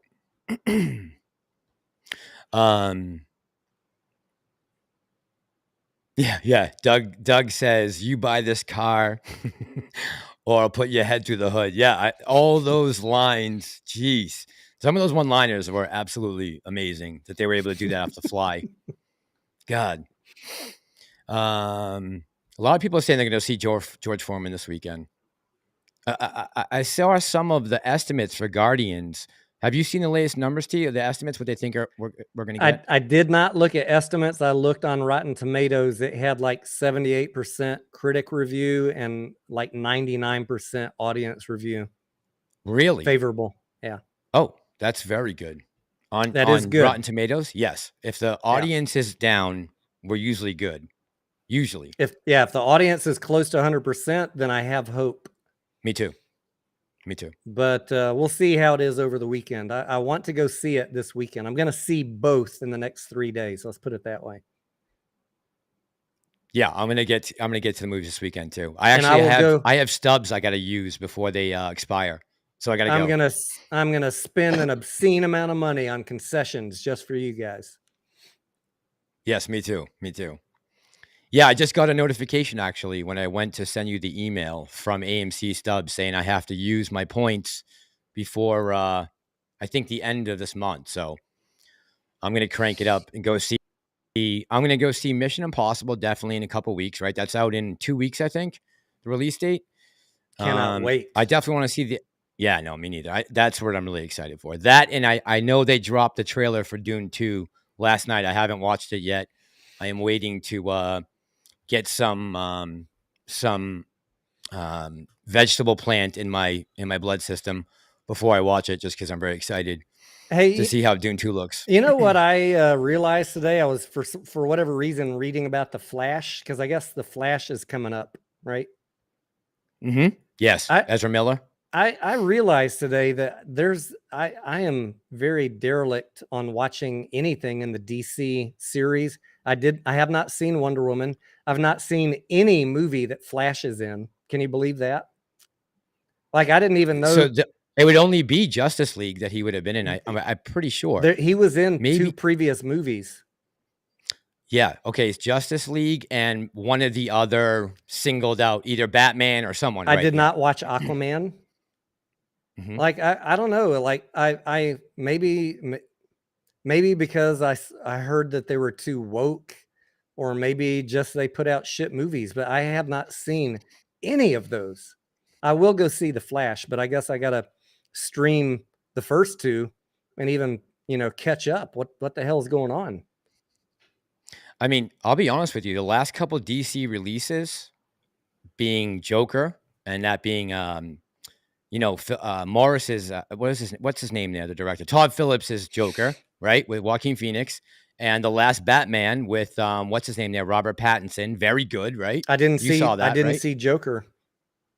You didn't see Joker in the theater. Neither did I. You saw Batman though, right? I saw Batman. Don't remember it, but it was the Dark Detective one. Remember with and Lenny Kravitz's daughter was the Catwoman. Zoe Kravitz. Might not have seen it. No, you definitely did, T. We talked about it. All yeah, right. definitely you saw it. That was like a year ago, right? When we were talking about the bat signal. Yeah, I must have seen it. Yes. Oh yeah, we said March. We said Lenny Kravitz's daughter is pretty hot. Yeah, Zoe Kravitz. Yeah, Catwoman. She was smoking hot in that. Yeah. Absolutely. Yeah, definitely. DC's not. I mean, I know the Ezra Miller story. I get that, right? I just learned all that today. I didn't even know anything about him. Oh, really? Yeah, he's fucked. What a hot He's mess. fucked in the head. Yeah, big time. But they said the movie is awesome. So I don't know. Everybody is raving about the movie. It's the complete opposite of the Marvel Cinematic Universe right now.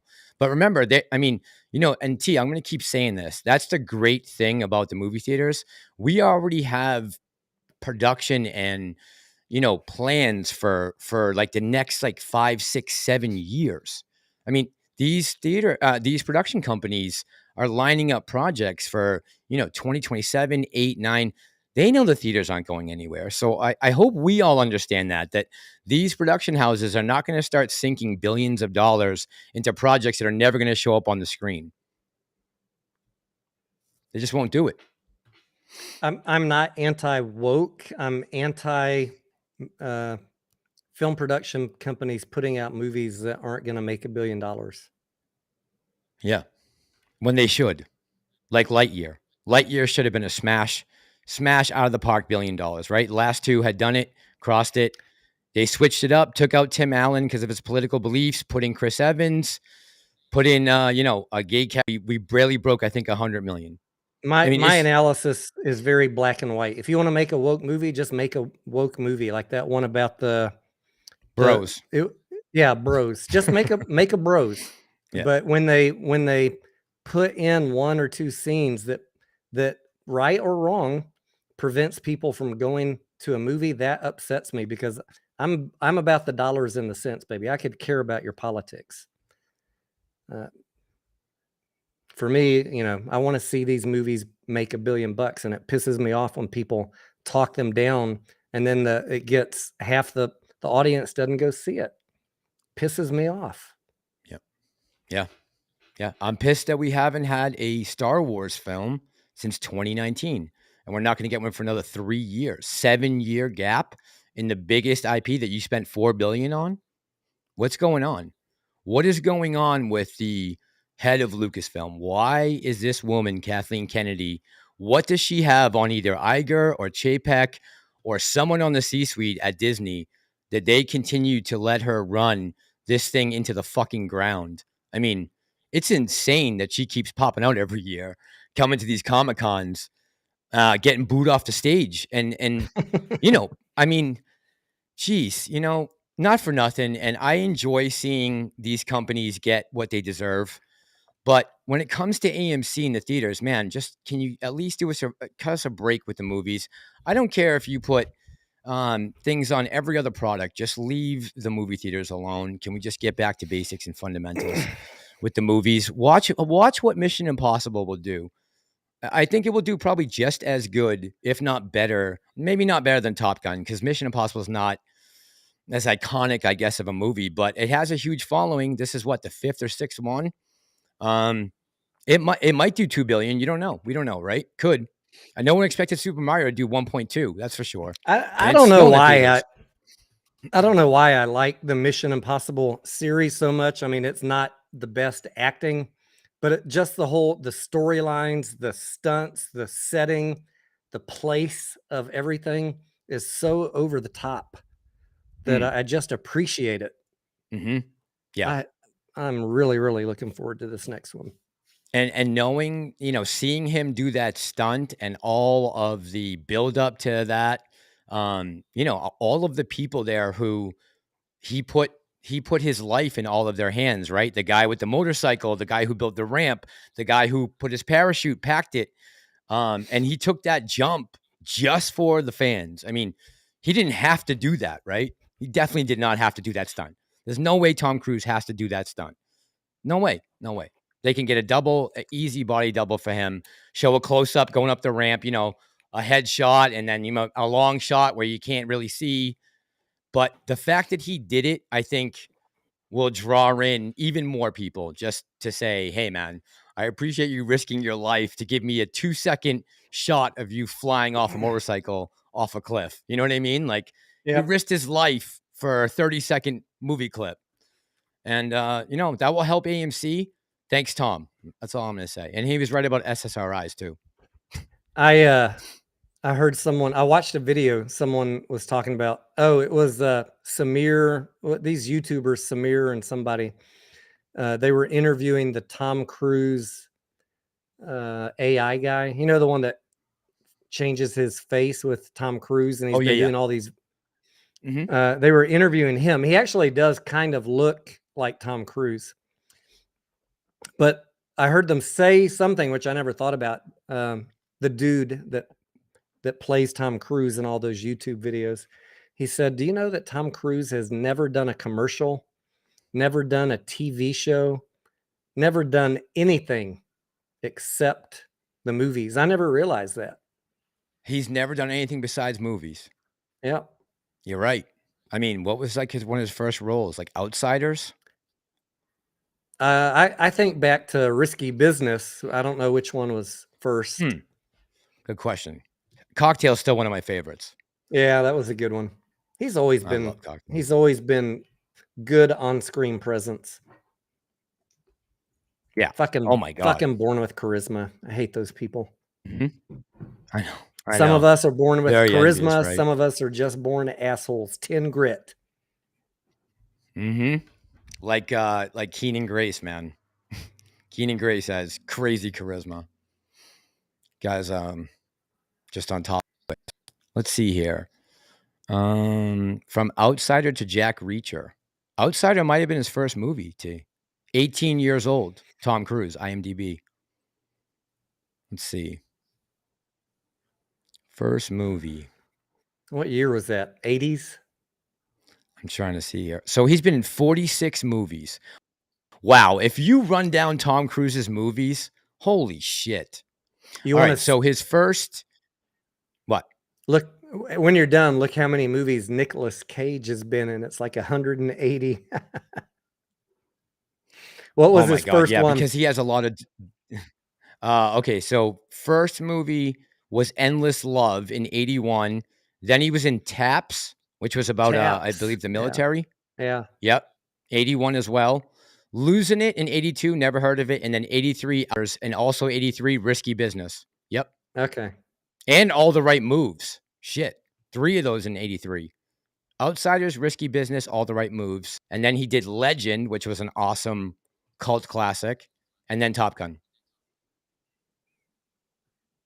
Young Guns. He was in Young Guns? Trevor says Indiana Jones 2 June 29th hopefully hits 2 billion. That'd be a dream fucking come true. I hope so.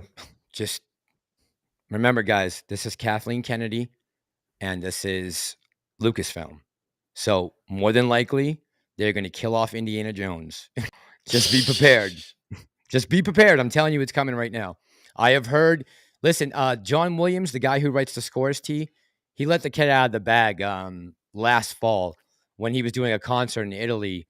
He said he had just had to fly back to LA because they were changing the ending of the Indiana Jones movie, and he had to redo the score. So and he didn't mean to say that. He wasn't supposed to say that, but he let it slip during a live concert. And so that basically verified what everyone's fears were.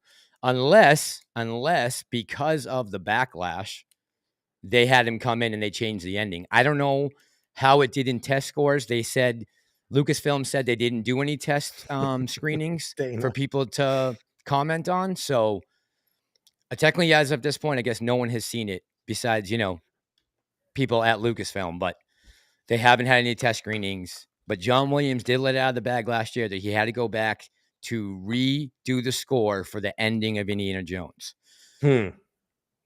What that means, I don't know. I'm looking at pictures from Taps 1981. I know I saw the movie, but I don't think I've seen it since 1981. I don't even remember what this movie's about. David Shawn. It's about the military cadets take extreme measures to ensure the future of their academy when its existence is threatened by local condo developers. That sounds like a riveting screenplay. Wolverines. What the? Oh, that's the wrong That is movie. weird. Remember Red Dawn? Yes, of course. Wolverines. Yeah. I'm gonna need to Red look Dawn. up Taps. Sounds like a nail biter. Oh boy, the evil condo developers against Tom Cruise. Do you know that the CIA still uses Red Dawn in Russian? No. T, look at this list of movies. Young Guns, Cocktail, Color of Money, Rain Man, Born on the 4th of July, Days of Thunder, Far and Away, Few Good Men, The Firm, Mission Impossible, Jerry Maguire, Eyes Wide Shut, Mission Impossible 2, Minority Report, Vanilla Sky, The Last Samurai, Collateral, War of the Worlds, Impossible 3, Tropic Thunder, Valkyrie, which was an awesome movie. Valkyrie was intense. Yeah. Ghost Protocol, Rock of Ages, Jack Reacher, Oblivion, Edge of Tomorrow, Rogue Nation, Jack Reacher, Never Go Back, The Mummy, Jesus, Mission Impossible Fallout, and Top Gun Maverick. 46 films, no TV. And almost all of those were excellent movies. Except Yeah. I think he was miscast in Reacher. If you've seen the TV show Reacher, I think that actor would have been a better one in the movie. I have it on Netflix. Is it good? I heard good things about it. I think so. D, did you know that Mission Impossible is a 2-part? Dead Reckoning Part 1 is 2023 and Part 2 is 2024. Did you know that? No, I did not know that. Me neither. So Mission Impossible is in production right now. Part 2, Dead Reckoning, and it will be out to June 28th. So that's great news. There's already a sequel lined up for. I guess this is probably gonna be like Dune, right? Where they stopped at like a random point, and then they'll pick it up in the second movie, right? I didn't know it was 2 movies. Holy crap! So we're gonna get another movie, Mission Impossible, next summer. Good. I hope Part this 2, one does great. Dead I Reckoning. hope it's a good cliffhanger. Me too. There's also another. Did you see Day After Tomorrow? Day After Tomorrow. What's the plot on that one? Yeah, I've seen it. I'm trying to Uh, remember who is in it. Is that Tom Cruise? he yeah, he keeps getting up the same morning, and they go into this battle, these aliens, and That's the one every where they day drop he out of gets the killed. thing. They Yes, drop yes, out of the yes. thing. Yeah. Yeah. Yeah, and he keeps having to replay the same thing, and he tells them people what's gonna happen ahead of time. Yeah. Yeah, yeah. So they're doing a sequel to that too, called, Live, Die, Repeat, and Repeat. I guess they're gonna show the battle that, remember, because the chick in that was like she was like the kick-ass girl, remember? She was called like the Angel of the Psalm or Angel of the Marne, wherever they fought that first battle. I forget what she was called. The Angel or something like that. But that invasion that day, that movie happened. Remember, she was the one who had just led them to the last victory, that assault that they had that you never saw in the movie. So that would be cool to see. I think that would be interesting. That girl who played the chick in that is awesome as an actress. I love her. Really good. Angelina, what is your son going to do in the Air Force? And tell him we said thank you. Yeah, and congratulations. Broke Ape, I do remember Jester from the original Top Gun. He was a good character. Juicy Got You Crazy says, isn't Taps about the Broadway dancers and shit? I thought that it was. I thought there was a movie with either, not Richard Pryor, but You're thinking of about, the one with Mikhail Baryshnikov. what's that called? I forget. Okay. Was that one Someone called said Taps too? it might have been. Let me see. I'm starting to up. Man, I didn't know that their Mission Impossible, that's two entries. That's great. June 28th, 2024. Nice. Let me see.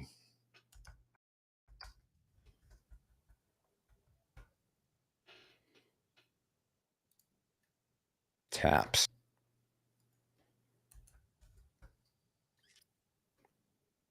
81. Oh, that was was that White Knights? No. Oh, it's amazing how many movies either have tap or taps in it. Yeah, it Like, was including called White short films. Knights. I think that's what you're thinking of, with Gregory Hines and Mikhail Baryshnikov. Gregory Hines, Not that was it. not Richard Pryor, Gregory Hines. Yeah, Close Gregory Hines. look-alike, but Thank you. Thank you. That's a long time ago too. it was 81, I was a 19 little boy. yeah. I still had an LBC haircut. Oh man. Mimics. Thank you, Lima. Yeah, the Mimics. Does anyone remember what the girl's name was that was the kick-ass chick in that movie? What was her name? Yeah, Lucy got her. Damn, I can't remember what her name is now. Yeah, everyone's got Gregory Hines. But whatever happened to him? I don't know. Doug is asking, was City Short AMC? Unfortunately, we'll never know because shorts aren't reported.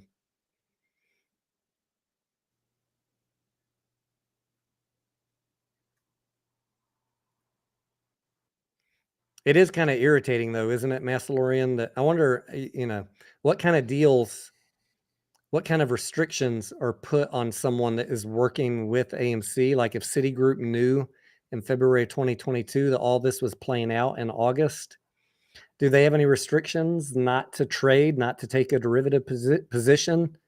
Or are they allowed to use? It seems like that would be insider knowledge, and that insider information. it would Yeah. seem Yes. to me like they would not be able to trade on any of that information. The other thing that happens, guys, I just learned more about this, and of course, people break this rule all the time, but they're, in fact, I think Virtu is getting sued for it right now. These what they call information walls. You're supposed to have an information wall between your investment banking unit and your trading unit. So if the investment bankers, the Citigroup, were working with AMC, they should not have been passing that info on to the trading unit. If they were, that would be a violation of SEC regulations. True. Okay. I thought that was correct. But yeah, And that would make sense, right? but they do it, and that's why Virtu is in trouble right now for doing that years ago. They their information systems or whatever. People fucking talk. I mean, let's be real, right? Even if there were information walls, the dudes still meet at the same bar. They still sleep with the same hooker, and she tells them what the guy before said. The shit slips out. I'm sorry. You can't trust anybody these days. Them high dollar hookers, Massalorian, you got to watch out for those in New York. Don't ever tell them your Always, secrets. buddy. Always. That's why I stay on the bus. Stay on the bus. Leslie, thank you. It was Emily Blunt I was looking for. That was the kick-ass chick that was in the Day After Tomorrow. Is that what it was called? Edge of Tomorrow. It's not Day After Tomorrow. Day After Tomorrow was with Jake Gyllenhaal Angelina and said Randy Quaid. Gregory Hines died of liver cancer in 2003. 2000. Oh, shit. R.I.P., my friend. Liver cancer, yeah. Feed says, have some puts on City that turned green today. Jacques Prescott, Born on the 4th of July. Good movie. Yeah, I forgot about that one. Born on the 4th of July. That was Cruise, right? Did I list that off? I don't remember saying that. Yeah, Emily Blunt's character was named Rita, but they had a name for her. Like she was called whatever the battle was. I can't remember what. And it was an actual World War I battle where supposedly it took place. Help me out, chat. Verdun, thank you. Verdun. Thanks, Lima. The Angel of Verdun. That's her.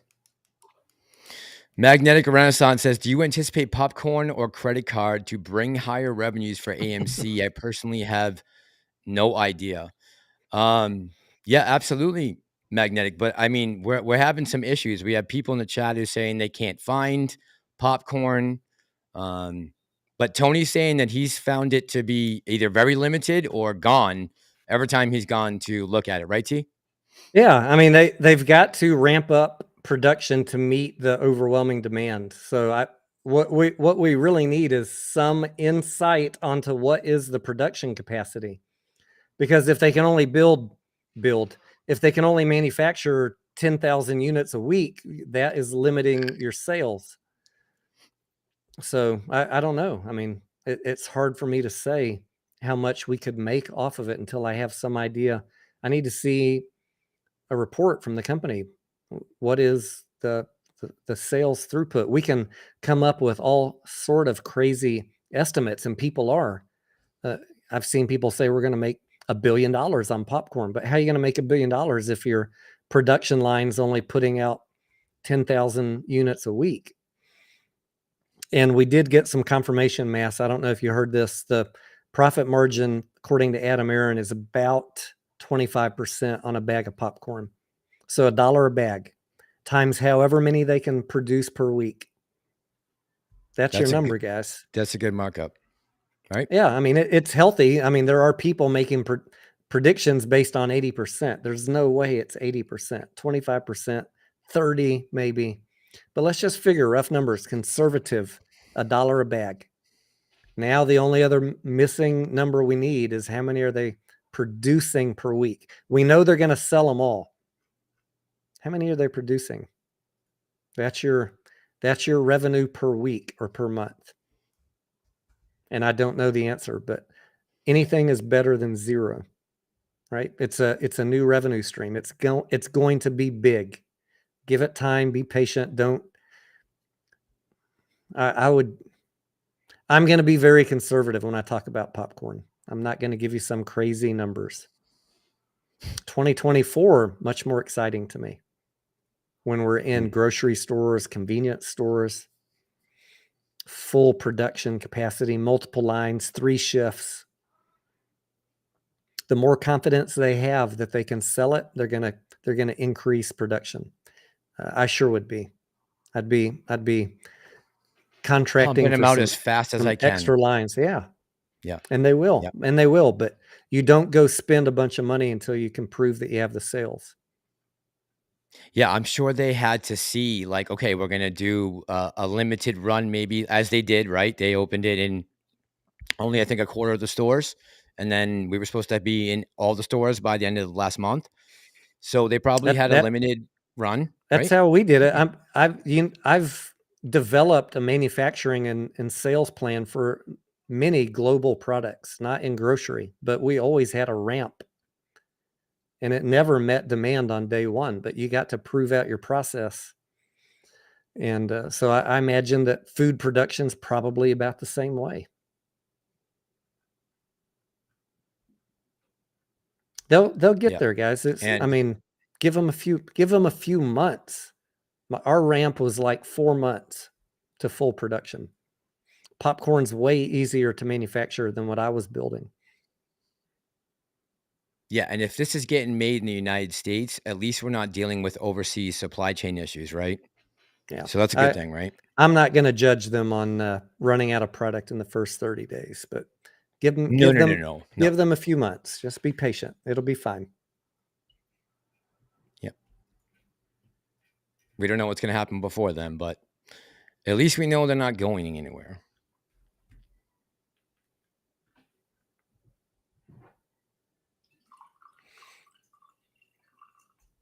Um, see if I can put this up.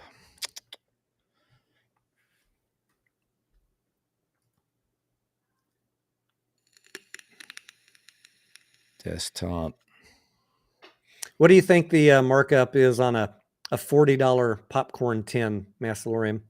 I know a lot of people are expecting big revenues from merchandise. Not me. I'll just give What? you a hint. What do you think the markup Say is that on one a more time. what do you think the markup or the profit margin is on uh, a $40 popcorn tin? Oh my god, a $40 popcorn tin? Like the I mean, Guardians of they the can't put. Galaxy ones, like 40, $50. Yeah, they can't put more than what 5, 6, maybe less. 4. $4? Ca- How much can it be for popped corn No, like in a if you buy a tin? collector's item popcorn tin, like I've got the Top Gun one here. That I think it probably cost me $30. I'm thinking AMC maybe made $6 on that, Oh yeah, yeah. Okay, I see what you're saying. I got you. I got you. Okay, $5 I maybe. thought I you mean, meant like you at a got store. you got production, you got shipping, you got licensing. There's a lot of costs that go into that.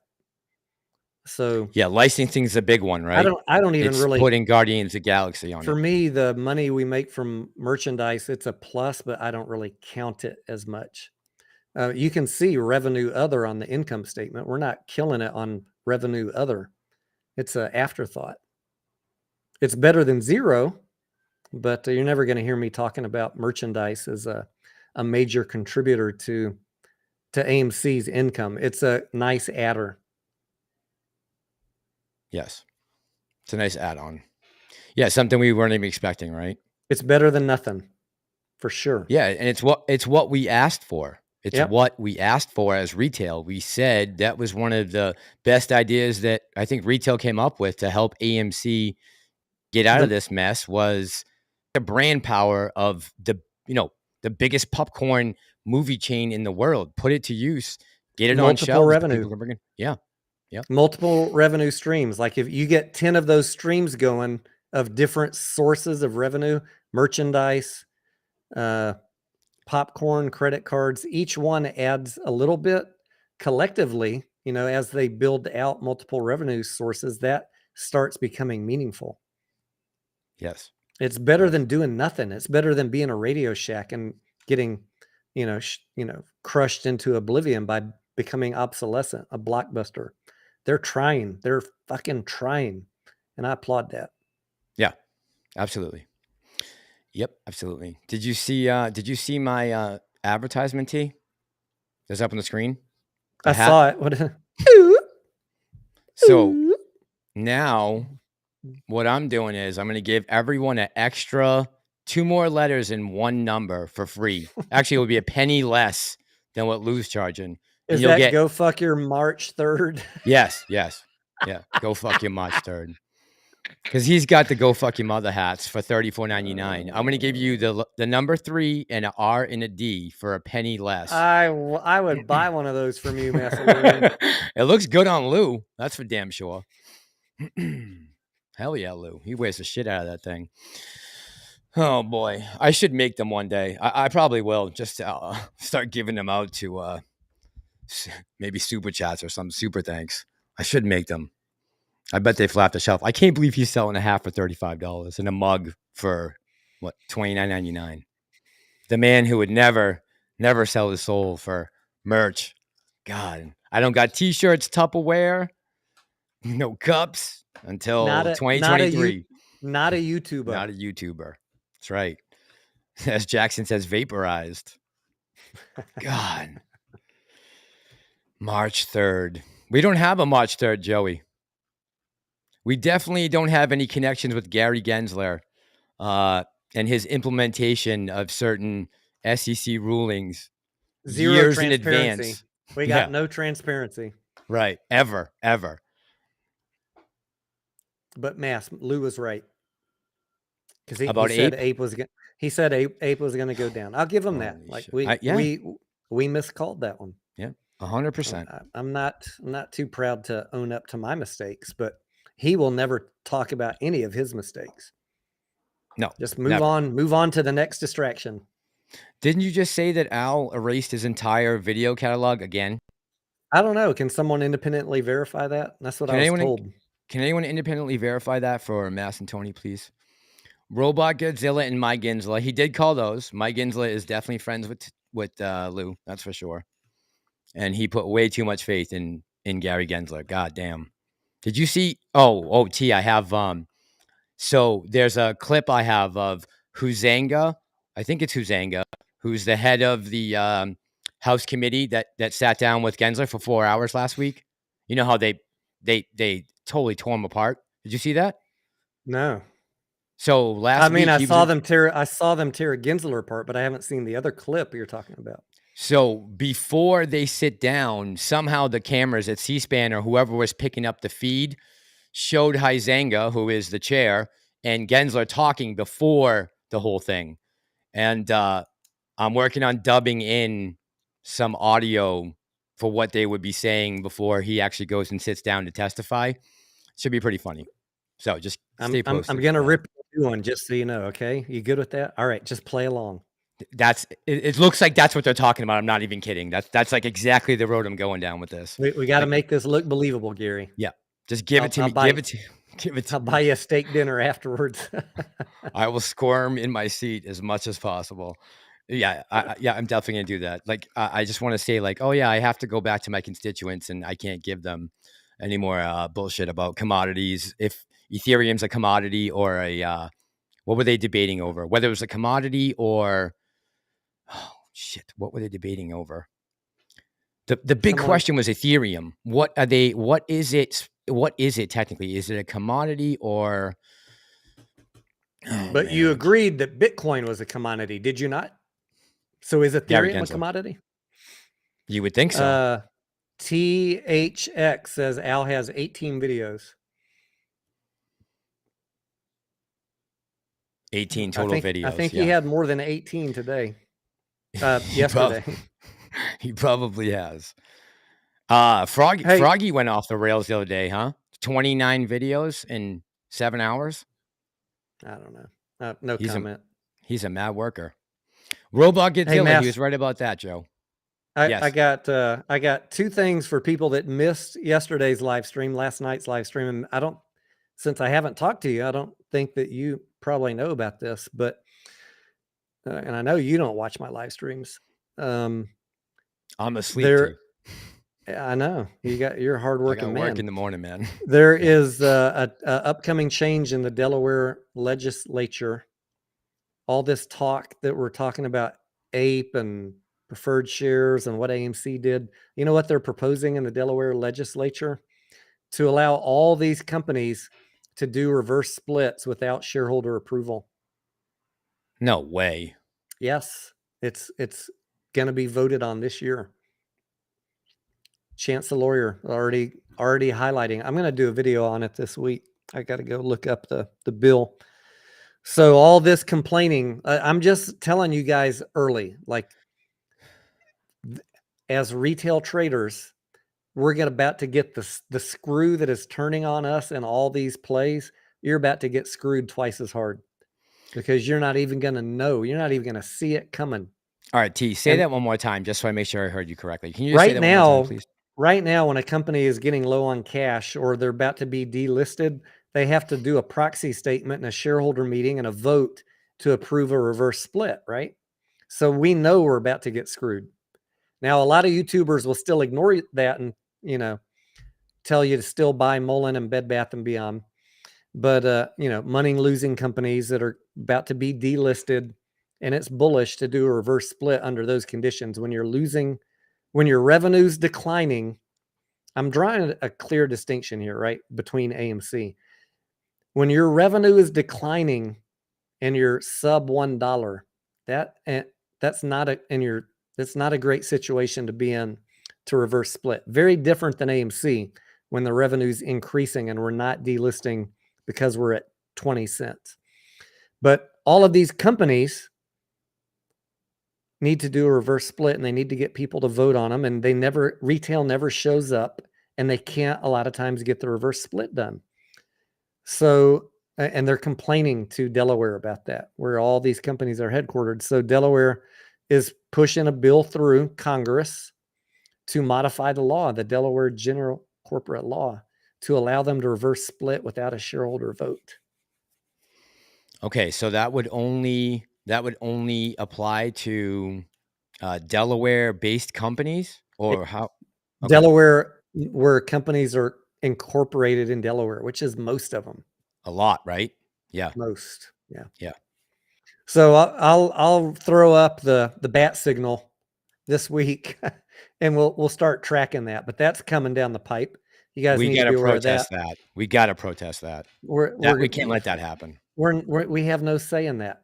What say do we have in Delaware Assembly? The Who is bringing the bill to I the? don't know, but I mean, if you live Okay, in Delaware and you voted those people in office, those are the people that are voting on it, and they're already in office. So what can we do? They're going to right. do This what they isn't want to do. right. This isn't a We're federal fucked. thing. Yeah, you're right. This isn't a federal thing. The other thing that I talked about last night is it stumbled in my lap yesterday, Massalorian, and I haven't done a video, and I probably won't unless there's overwhelming demand. But it dropped in my lap finally after us complaining about this for a year. The case that set the precedent, lost by none other than Wes Christian. Really? Decades ago, suing the DTCC, starting off his lawsuit complaining about phantom shares, synthetics, rehypothecation, and FTDs. He went at the DTCC and he got spanked out of court. That is why he can't go sue anybody anymore. I think that this is bad news, but I think it's important for our viewers to know about it, that the precedent's already been set. They said, basically, if I could summarize, they said the DTCC, basically you can't sue them. Plus, what they are doing is sanctioned by the SEC. That was the court denied Mr. Christian based on those grounds. So, Now, remind me again, is the DTCC they are the a ones. government? They're a self-regulatory organization. They're not a government agency, but they get Self-regulatory. their power from the SEC. And unfortunately, this is bad news for us, because if we can't go sue them, we're never going to know the synthetic count. They are the only ones that knows, and that's probably why Adam Aaron, he probably knows that about that lawsuit, the West Christian loss. That is why no one can go sue them. We're never going to get a real share count. And I have the I case wonder what number. I have the fucking briefs. I've got the denial, the dismissed with prejudice. with prejudice. Wow. Okay, so the judge was pissed that he even I showed don't up in I his don't courtroom. know Pretty that that much. means the judge was pissed, but Wes Christian lost. This was Hmm. decades ago. So I'm calling a scam on anybody that's hiring Wes Christian and telling retail, we're going to get to the bottom of these synthetics, these naked shorts. I'm calling scam on all those CEOs. And if you want me to, I'll drop the goods, but I'm going to have death threats after I do that. So I don't know if I want to. I'll take him if you don't want him. I'll put him out. I don't care. They can kill me. Wes Christian was one of the reasons why I've held this stock this whole time because of some of the interviews I've seen with him. Some of the things he said. It Yeah, it I based a lot of my perspective on some of these heavily shorted companies it doesn't on mean Wes that Christian is the lie of the land. I know it doesn't mean that those things don't exist, right? Don't get it twisted what I'm saying. It just means we will never get the answer because we can't sue the DTCC. That case has already been lost decades ago. And and so we're never going to know. I mean, I only say that so that you know the field that you're playing on. Get in early, get out early, take your profits and move on. S Jackson says bye bye penny stocks. Yeah, that will help eliminate that problem, right? Pretty much. I mean, you're not going to have that. I mean, how many penny stocks are going to be able to last without being delisted? Actually, if they're allowed to reverse split now, I mean, so they'll never have to ask for a vote. They'll just completely cut out that part of the. Yeah, I don't have the exact wording committed to memory. You're going back to the first issue I brought up about Delaware. It has to do with if you're not changing the number of shares, you can go ahead and reverse split. I mean, reverse splits don't change the number of authorized shares; it just collapses them. But they Yeah. mentioned the difficulty that corporations were having getting votes approved, and it is in the best interest of the corporation and shareholders to not be delisted, right?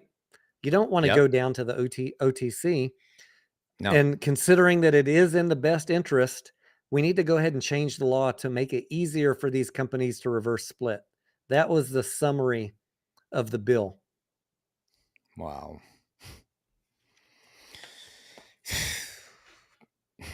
I mean, proceed with caution, I would say, after that passes Yeah, on anything yeah. that you're putting your money in. I'm gonna send up the bat signal this weekend on that, and then we'll have to track it. I'll get the bill number and put it all out there for everybody. But this is coming. It's coming our way, and it's not going to be pretty.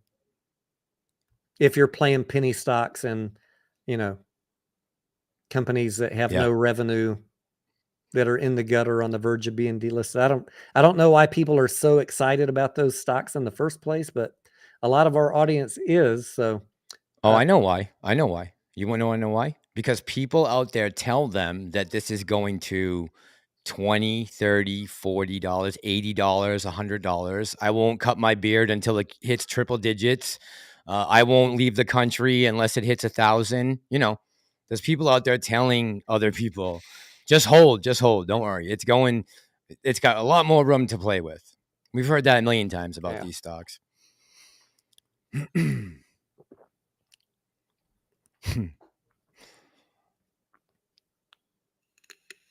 Scott says, what state that has us Joe Biden, that gave us Joe Biden? Rivlock, have a good night, man. Blessed earnings day to you all. Plazic Noah says, what do you think about Project Popcorn? We talked about that earlier. I've got the document here. It's 71 pages.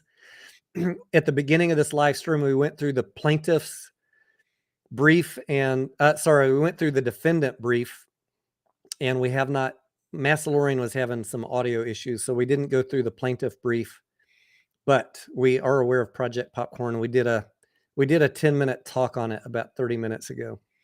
We've theorized many times that AMC came up with this plan long before August of 2022 because there They were worried about running out of money, and that's exactly what happened.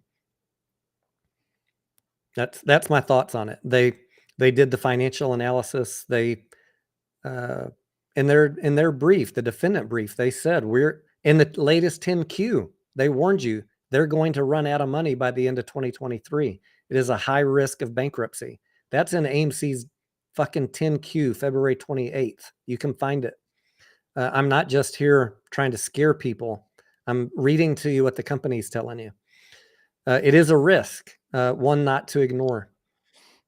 So they knew that early 2022. They could look at the forecast of box office. They knew they needed to survive till 2024, 2025.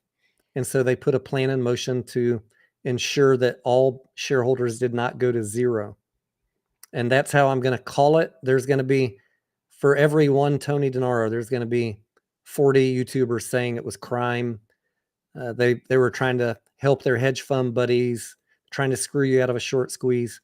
You can have that opinion, but I look at companies as very black and white, and companies want to survive, and they're going to do whatever they have to within legal boundaries to ensure they don't go bankrupt. It is unfortunate, but that's why you need to be looking at the financials of companies you get into and know that that potential is always there. If you're holding a company that is losing money and or has a high amount of debt, these are always risks.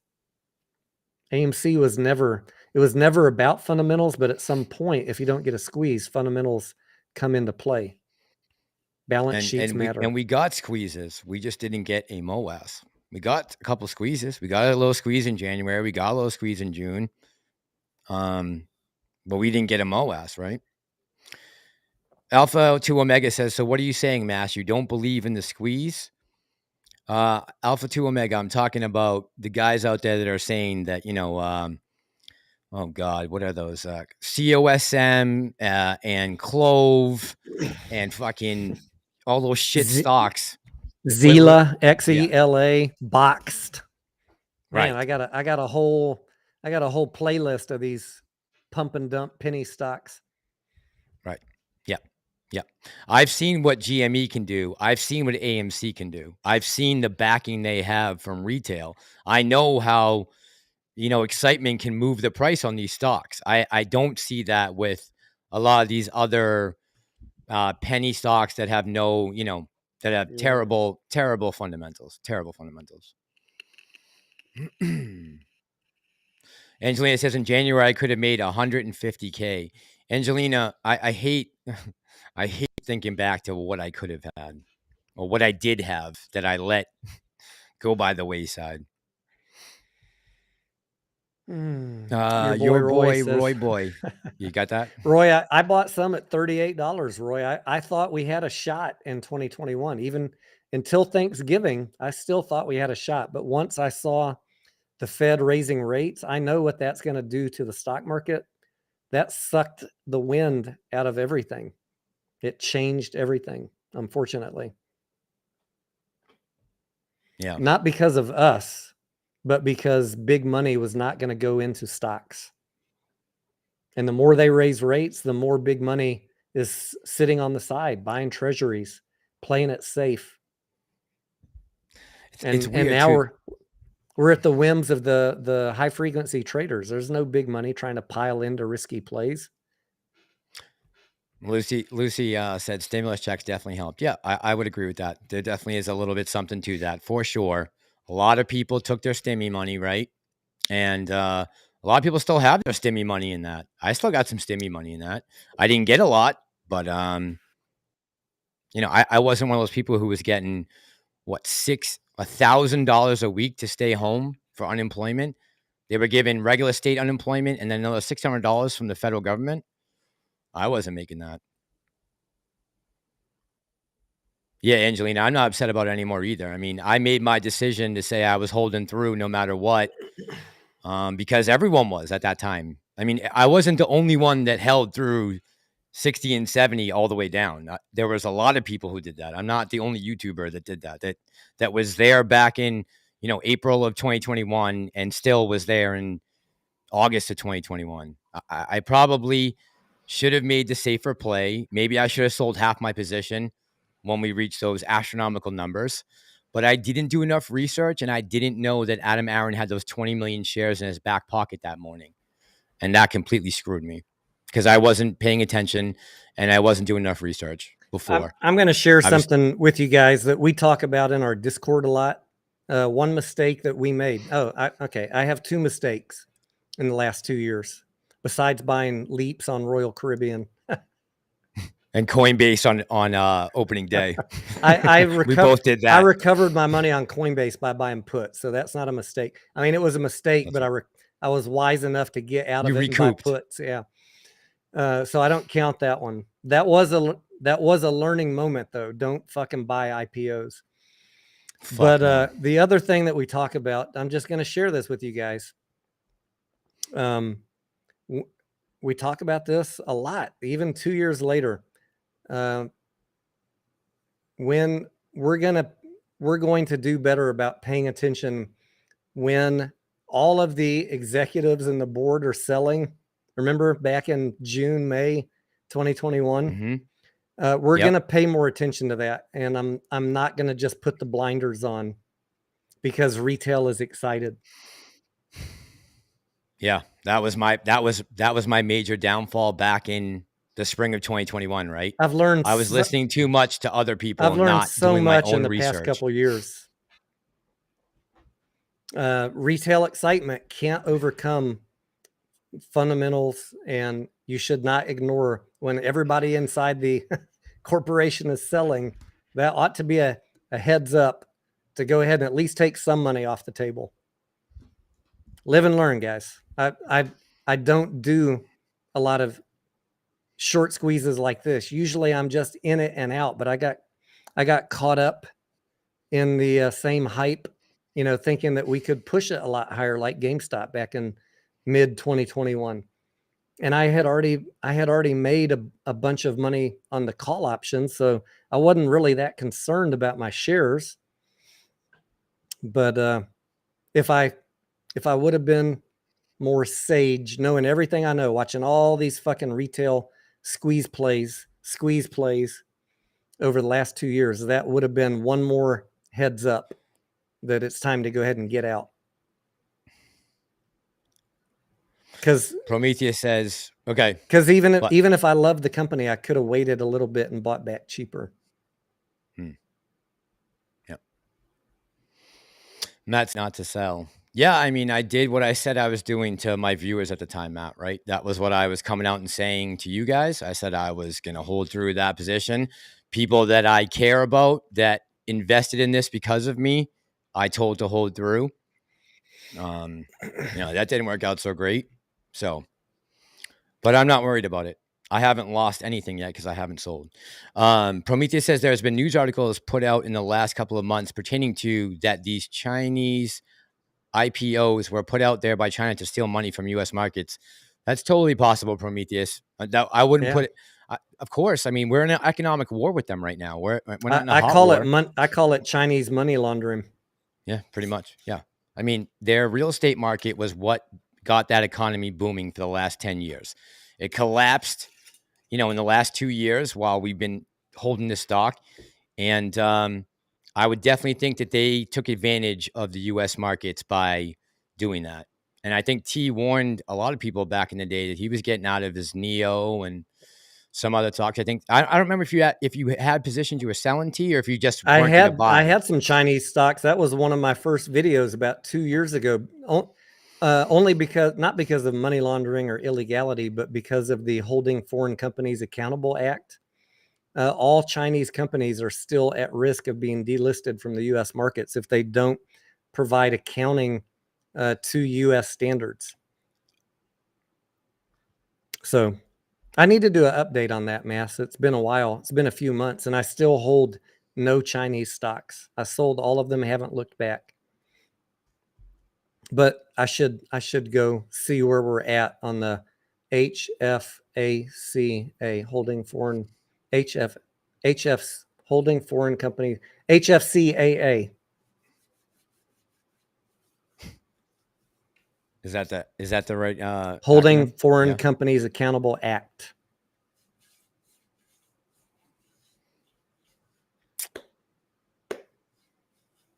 Scott says, "Have shorts covered yet?" Then what are we talking about? Yeah, well, I mean, look, we could catch a couple of them this week. We don't know what's going to happen tomorrow, but they could be caught at the end of the week this week in a bad position. You might see a little bump at the end of the week. I don't know.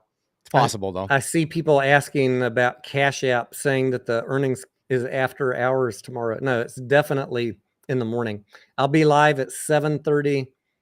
I'll be live at 6:30 a.m. Central, 7:30 Eastern tomorrow. That's an hour before the call. Maybe we'll get an earnings drop before then, like the news, the PR. But whatever, it's in the morning. It's announced by the company as in the morning, and I'll be here in the morning live with you guys. What's Stu saying? That Cash App is telling people that the It's earnings after report is hours. after hours? It usually is, guys. That could just be a misprint. I would. What? Mass. Yeah. Why do you? People have been asking this question. I keep on seeing it go by. Why do you think that the call is in the morning tomorrow? Oh, should we talk about?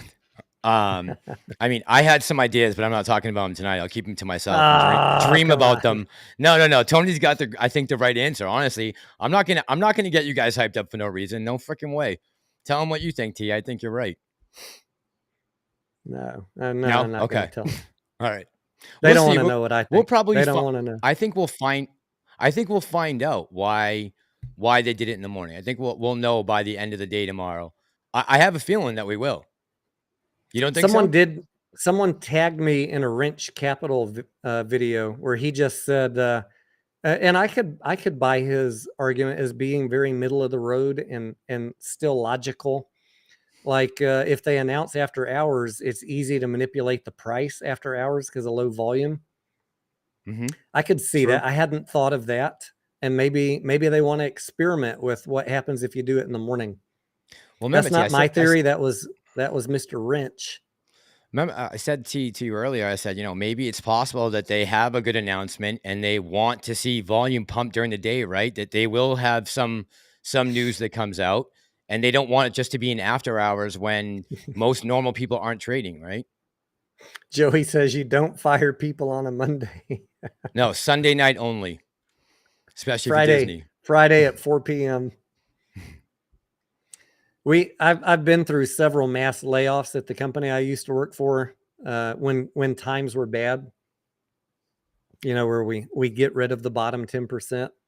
And it's not a laughing matter. I'm still laughing from his comment, but people I've known have fucking gone home and killed themselves on a Friday afternoon. Yeah. Pull the car in the garage, shut the door, leave the car on. Yeah, if my internet doesn't start working, I'm going to do the same thing. So, Jesse, it's rough. It's rough to fire people. Yeah, I wouldn't want to be in that position. I've had to do it a couple times. It's not fun. I've had to do it a lot. Really? Yeah, it's not. It's so uncomfortable. God damn, I hate that. Especially when you're talking about taking food out of someone's mouth. You know what I mean? I have no remorse when it's for a cause, like for theft or non-performance. But when it's just a 10% layoff because of the economy, that fucking sucks. Yeah. And I'm not including all these bullshit jobs that they came up with in the last 5 years at these big tech companies. I'm not talking about those jobs. Those positions, those people that are getting let go, they are cutting the fat. That's it. It's plain and simple. If you don't have a purpose of bringing in capital to this company, you are on the chopping block. And it's just, it really is as simple as that right now, because as you can tell by the numbers and what we're seeing with the job reports, a lot of these companies are having to lay off tens of thousands of workers.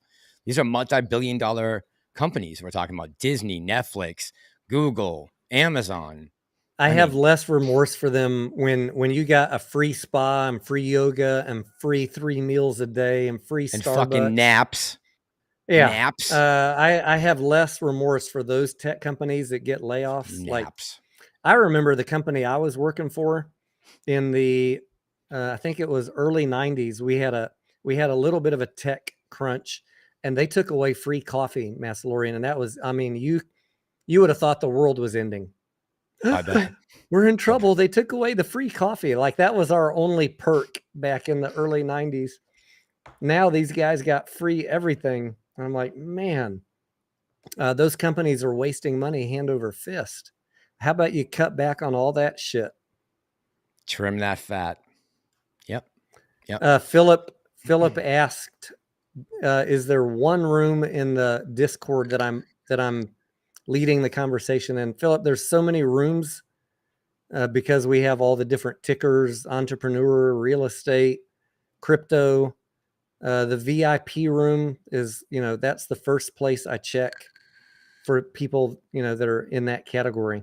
And then I'm posting in whatever's happening that day. If it's one ticker, we have a room for penny stocks. We got a room for short plays because some people want to short stocks. There's not a lot of shorts in my Discord, but some people short things, not AMC. But other tickers that we're looking at that are short plays. We've got all sorts of different companies that people are bullish on. Each one has its own room. I flit from room to room. So no, I'm not leading the conversation in one, but if you tag me in something, then I will see it. Lucy, and we have a room for poker and yes, at nighttime we play poker. Oh yeah, T. I forgot to tell you. Last live stream that I did, someone, I forget who it was. Who took you down last week in poker? Broke Ape and Yes. Anya. Broke Ape and Anya. I was Yep. trying to read comments, Mass, and like the hand would come to my turn, and I wouldn't even see it was my turn, and you got like a 15-second countdown, and then the fucking game automatically folds. Oh, you're kidding. So I just kept on fold, just because I wasn't paying attention. Oh God. Didn't help that I was reading comments and drinking. I lost my ass. Oh God. That's what I heard. I heard you lost your hat, and I said, Broke Abe came over and started bragging. I'm like, listen, I don't need T coming over here. I'll fight up in the comments. I don't need any. It's not real. It's not real money. It's just for fun. We were already hanging out, having a conversation in the Discord. I was like, why don't we just play some poker and have a conversation? Like, it's Friday night or whatever night it was, Tuesday. Let's do something fun while we're talking this shit. So that's what we did. All right, let's try to do that this weekend too. I mean, we got a lot of work ahead of us next couple of days. There's a lot of things we got to put out for info, but it would be nice if we could do something relaxing, at least like maybe a movie review night or something. I don't fucking know. Something. I got to get some booze in me this weekend. That's for sure. You have to work tomorrow? No, you're off tomorrow, right? You're going to do live with me? So I'm gonna come on with you a little bit in the morning, but I have big plans tomorrow night. I'm going into Boston, and I'm gonna do a bunch of like guerrilla interviews and go to all the college bars. I want to know what's really going on with Anheuser-Busch. I want to see. If Boston is protesting against this, then I can't imagine where it is how it is in the rest of the country. I want to try to make a play as a Bush. I saw a Twitter video. All right, I got 2 comments on that. I saw a Twitter video where someone was at a stadium. I don't know which one. And like in one, you know how the stadiums, they've got like these dungeons where you walk up and you buy, I call it a dungeon, but you know what I'm talking about. It's under the stadium. Yep. And the Miller Lite section had a line with 40 people in it. And then the guy with the camera walked over to the Bud Light dungeon and there was nobody in line and all the inventory was full. What event was it? What type of event? It was at a stadium. I don't even know what game it was. What's playing right now? I mean, basketball, NBA's on right now, playoffs, NHL. It was not a hockey. It was like football or something. It was something outdoors. Oh, maybe like USFL just started last weekend. Fenway Park, Trevor says. Was it baseball then? Oh, it's the Red Sox. Yeah, that's my stadium. All right. Really? So I saw that. There was nobody in the Bud Light section. But then I also saw tweets with people trying to say, but Bud Light is only 1% of their overall sales. This is a afterthought to them. It's not a big deal. Massalorian, I don't really care to cover that whole topic because I don't want to get into politics on my channel. But whatever you find out about it, I'm very interested in the topic. I want to make a play on it. I really do. But I gotta know what's going on, right? So the only way Go I'm gonna go know look is if I into get the on the ground. Yeah. go look into the financial impact though. Like understand all the products this company has and what is really the dent. Is it a short play? Is it a put play? Is it too late?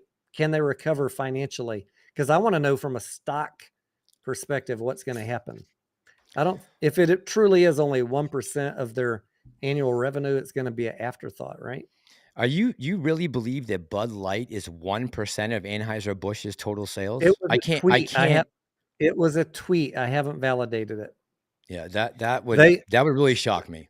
what I did read 2 weeks ago is the reason they hired that marketing lady, which she got suspended, right? You know that She that took a leave of that absence. whatever. Yeah. Yep. The They did reason they fire hired the other her, guy though.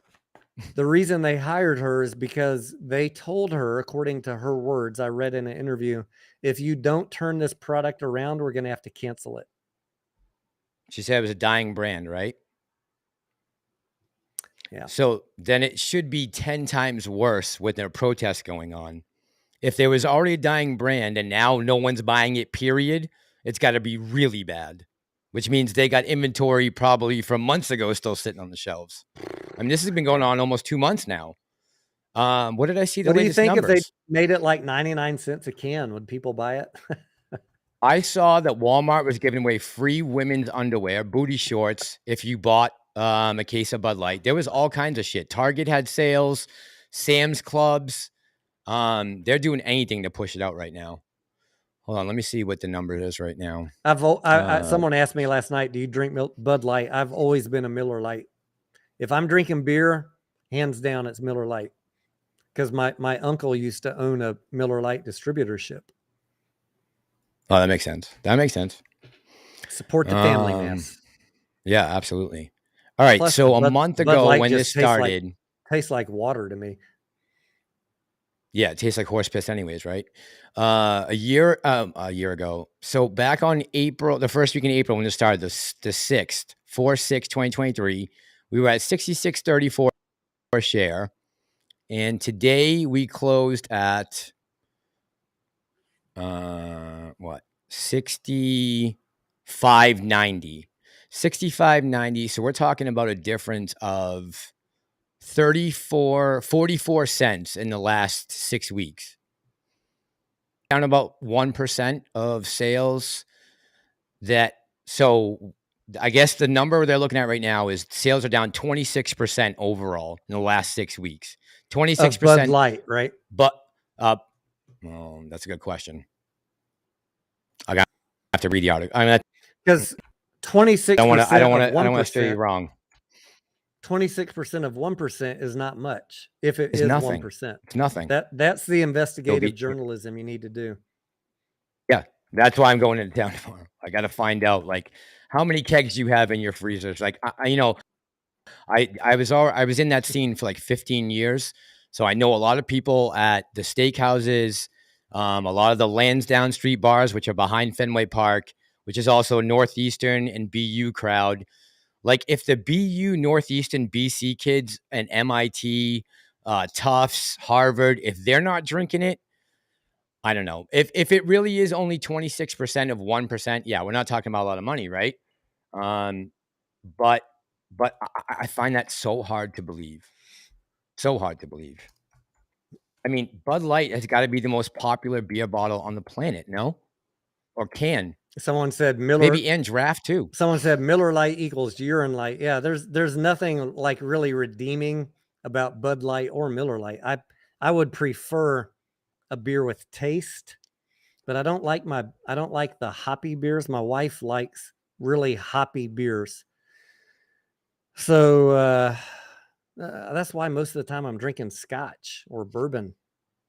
Plus, if we're out on a night on the town, I could go through 6 Miller Lite or have 1.5 shots of bourbon and not have to be making trips to the bathroom every 30 minutes. You know what I mean, Mass? Plus calories Yes. and all that other shit. All right, here I'm gonna go over this real quick, just so you guys can get an idea. The maker of Bud Light Keystone. is going as backlash over a marketing campaign featuring blah, blah, blah. False. A spokesperson for AB. There's no truth to this claim. The world's largest beer maker is on the verge of financial ruin. Industry experts note the company remains financially sound with billions of dollars in assets and rising stock market price, which is all true. Sales of Bud Light have ebbed in recent weeks, but not in the drastic level claimed by online critics. All right, so this is from April 25th, 2023, so just about a week ago. And now the update 12 hours ago from Yahoo. We've never seen such a dramatic shift. Bud Light continues to plunge in sales, market share at a shocking rate. Two stocks that could gain from the big drop in business. This is the article. Let's see here. I'm going to try and look for a number.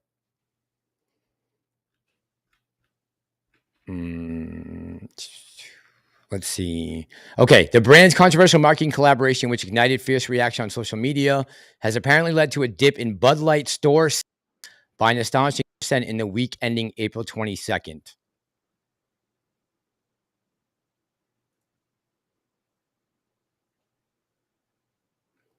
Now, what does that mean? Dip in Bud Light stores. Does that mean bars, restaurants, clubs, bowling alleys, movie theaters? Or is that just Walgreens, package stores? Right. Or Walgreens, gas stations? HEB. What are we talking about? These I numbers don't know. seem weird to me. Very weird. Massalorian, all I see is Twitter videos of every fucking store having full inventory. I haven't seen one where someone went in and said, look, all the Bud Light sold. There's no evidence that Bud Light is selling anywhere. Wouldn't you think, like, if you were a Bud Light advocate, you'd go into Walgreens and show that the shelves were empty? I haven't seen one of those videos. 100%. Where is TikTok? TikTok should be all over this. The Gen Z TikTokers should be like, yeah, go hire some 21-year-olds. Going nuts. Go hire some 21-year-olds with floppy hair to show them drinking Bud Light. I mean, if you guys don't know who your target audience is right now, I mean, I don't know. They're just totally missing the ball on this, I think. I just don't know if we can call it.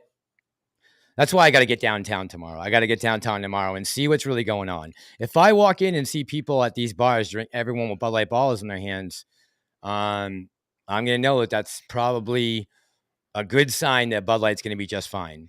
If I see in downtown Boston that Gen Z college kids that go to Harvard and BU and Northeastern are refusing to drink Bud Light for whatever reason, I don't really know what the reason is, but if I don't see it out and the bartenders are saying, we can't pour it on draft. We got, we got kegs and kegs sitting in the walk-in right now. Like, that's what I want to know, right? How many kegs have you gotten? Are you getting your normal shipments? Have you had to delay things? I want to get into all that. I want to know, like, how are the drafts doing? Are you guys, because usually you can go through a keg. Man, I remember when I was working at a steakhouse, we went through a keg of Bud Light. Easy over a weekend, we go through a keg. No problem. Call some distributors. I'm going to do that too. I'm working on this whole thing all weekend. I want to get some video, some audio. You could save 50 trips to bars by calling 1-2 distributors in your local area and ask them the question. I am. I know a lot of guys at Martinetti's, which is the big liquor distributor around here. They are one of the big beer distributors. But I want to get some footage, right? I want to get I want to be able to show people, look, no one's drinking Bud Light or everyone's drinking Bud Light. I want to be able to tell you what I find. So I want to get some camera shots. My uncle that was, he was a Miller distributor. He had a van, a white van, very plush inside, like, the full captain chairs and everything, a traveling van just for fun. And it was white and it had the Miller logo on the outside. And he had a fucking beer tap on the outside of the van and a keg refrigerator inside. That was like the bomb. That's awesome. Can you imagine that in the 80s? That was the mid 80s. Tailgating with that? That was so fucking cool. How do I get partnership on a beer distributorship? Seriously. That must be awesome. Wow. That must be really cool. Yeah, I at some point I would like to get a kegerator for my house. Not for There's YouTube videos of how to make one. You can buy like those small fridges. Oh, really? Yeah. And they'll teach you how to make one? Yeah, and pressurize it. And you can decorate them like I saw some pretty cool videos of what do you call that? steampunk your keg refrigerator and Yes. put it in your garage or your shop or your game room, whatever. There's some pretty cool videos of how to home make your own. I'll have to look into that next time I move, which will be probably sooner than later. Joey says I got a kegerator. It's great. Yeah, I would like to just get a real kegerator, right? That'd be cool. I like to have a We real have stainless steel, big handle. we have a mini fridge just for drinks, but yeah, we just don't drink a whole lot of beer. So I mean, kegerator would be a nice to have, but My roommate does drink a lot of beer. A lot. He's got a little fridge right on the other side of the wall here that he keeps all his beer in. And he hasn't bought Bud Light since he's been buying Narragansett and PBR and PBR and Narragansett. I saw some in the chat, some Fat Tire fans. I love Fat Tire. Kirin beer. I don't buy it a lot, but that's a good beer. Do you guys like Fireman 4? Never heard of it. I don't know if that's a Texas specific beer or not. I remember asking a girl one time, "Do you want a Fireman 4?" It was real loud at a club. She's like, "What?" I was like, "Fireman 4." She's like, "Oh, I thought you said a fire. Are you a fireman's whore?"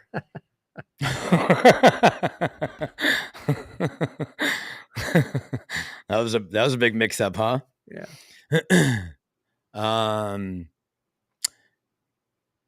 Let's see. Just trying to pull up a comment here. What someone's asking, I saw someone said, "What is TD's opinion on what? Alpha?" You have to re-ask the question. Give me a keg of beer. What movie is that? Juicy Got You Crazy is asking. Give me a keg of beer. I feel What like movie it's is that? I almost feel like it's a song. Shock Top's good, Scott. Yeah. Pumpkin spice harpoon. Good stuff. Maybe Massalorian this weekend. I do occasional beer tastings on this channel. We haven't done one in a few weeks. This might be a good weekend. If the earnings is good tomorrow, if AMC is good, I'll try and arrange a beer. The ladies keep on asking for a wine tasting. Oh God. To get my wine etiquette back on, right? Back in the day. But I used to know my wines really well when I was at the steakhouse. There's so many beers. I don't know.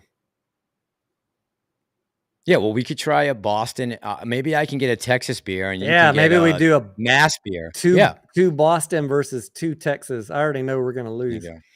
Well, Boston, I mean, we have Boston. Shiner Bach and we got Lone Star. We have Harpoon, Sam Adams. I don't know if I've had a Harpoon. I've definitely had Sam Adams. Harpoon Indian Pale Ale? Never? Anya says wine tasting with Scarlett. She likes some wine on occasion. She's on a Bailey's Irish cream kick right now that I can't get her off of. I keep on talking about calories, but she's like, it's just one glass, but the glass is like this big. I was like, that's not one serving though. I'm having problems with that too, but with Dunkin' Donuts, because they got the Irish cream iced coffees right now, and they're probably so fattening. It's like ridiculous, I bet. Let's see. Harpoon, Redemption Rock. Yeah, I don't know a lot of these. I've never heard of some of these. Was that the question, Alpha? Why is the earnings in the morning? Alpha says it's to get the buying pressure. Wrench Capital's theory was much better than mine. Mine was like so simple and logical that a lot of people are going to just hate if I say it. I told Massalorian before we got on the live stream what my thought was. I like Wrench Capital's idea. That would be listen. I'd be fine with that. Yeah. You're not going to hear me complain if that's the case. You want to hear? Do you want to hear mine? It's stupid. No, I think you're probably right on the money, Tony. No, I'm usually wrong, man. Usually wrong. Almost always wrong.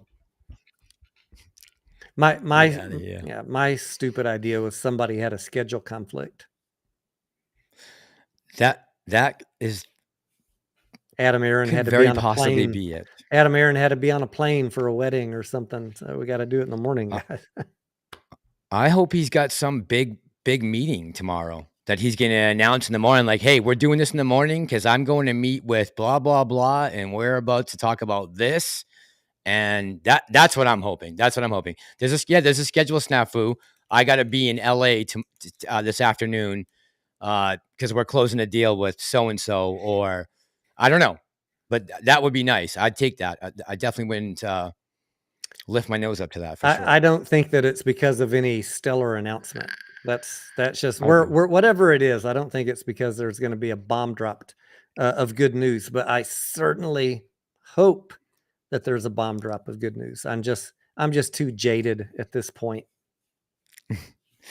Broke Ape. No, I wasn't a chef. I was a bartender at a few of the rather expensive steakhouses in downtown Boston, which like just came on the scene in the last 25 years. We had like real crappy food here before that.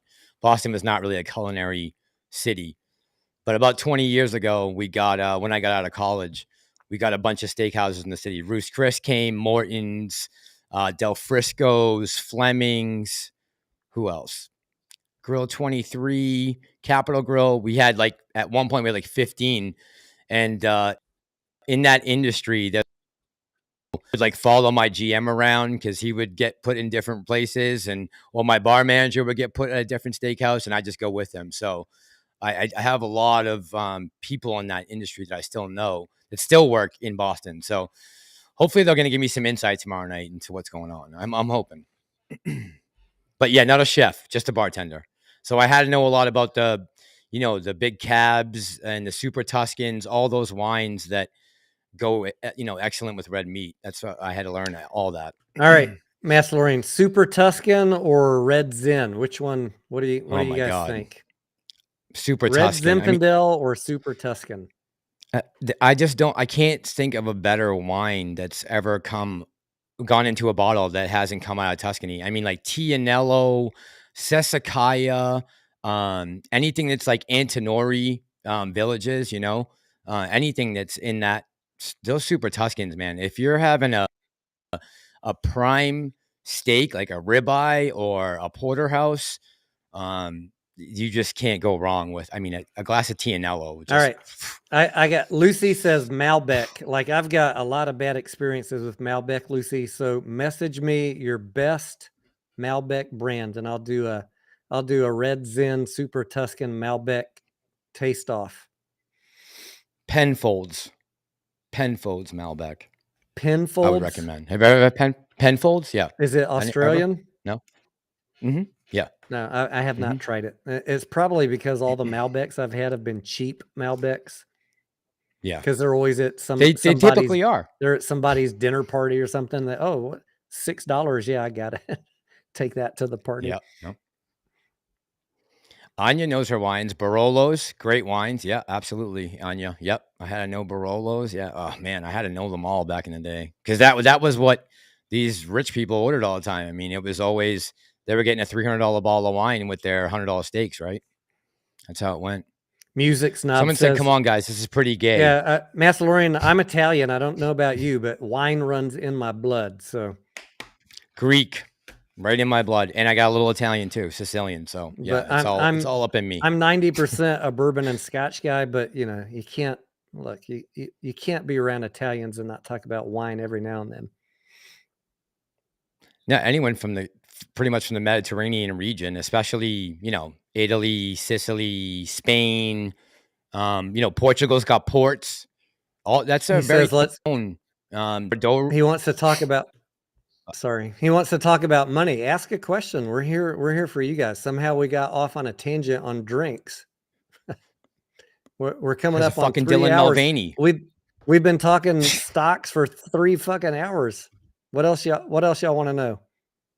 Oh my God, it's 2:00. All right. Maybe this is getting gay. Maybe I'm just going to agree with music snobs so I can call it a night. Oh God. No wonder why they're alive so long. Good wine. No, Anya, I'm not even drinking. I got No, root he said beer. no wonder, no Oh, one, no wonder they live so long. yeah. People in the Mediterranean. Yeah, they do. Yeah. They have extraordinary long lives, especially the Wine Italian, and the Greeks. wine and olive oil. You know, the oldest living city or the oldest language or something is up in the mountains of Greece right now. I I forget if didn't it's know the that. oldest dialect that's still spoken.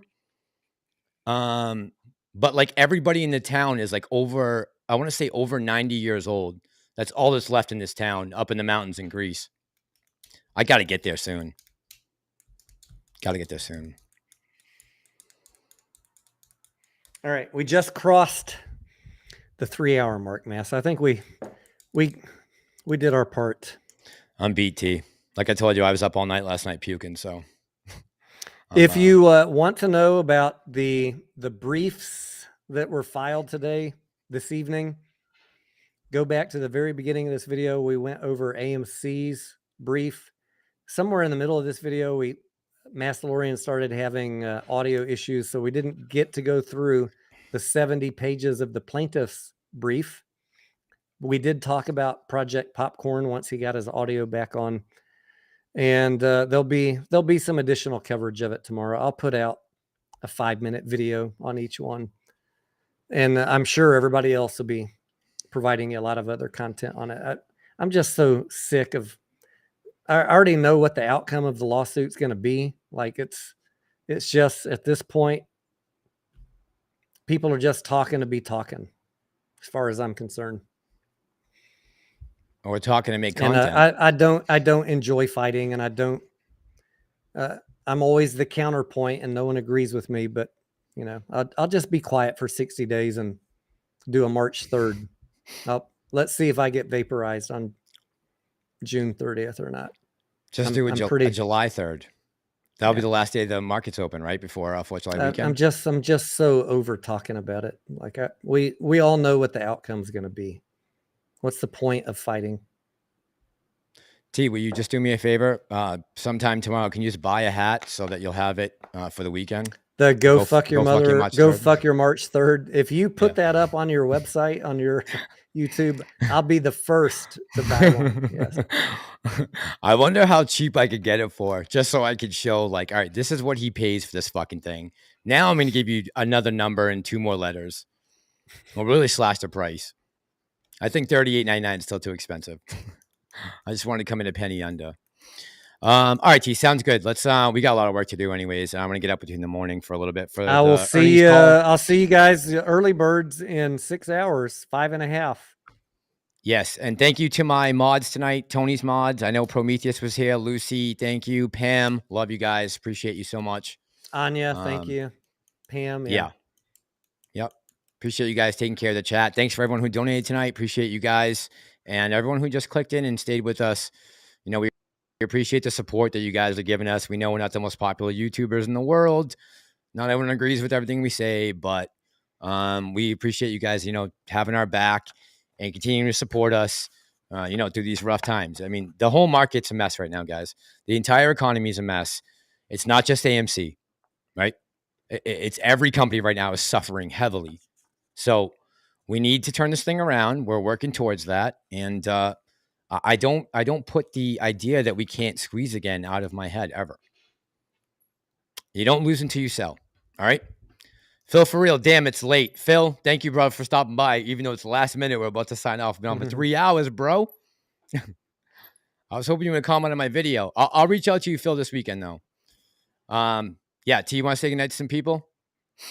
Yeah, same thing. Thank you to the mods for your efforts tonight, keeping the chat sane.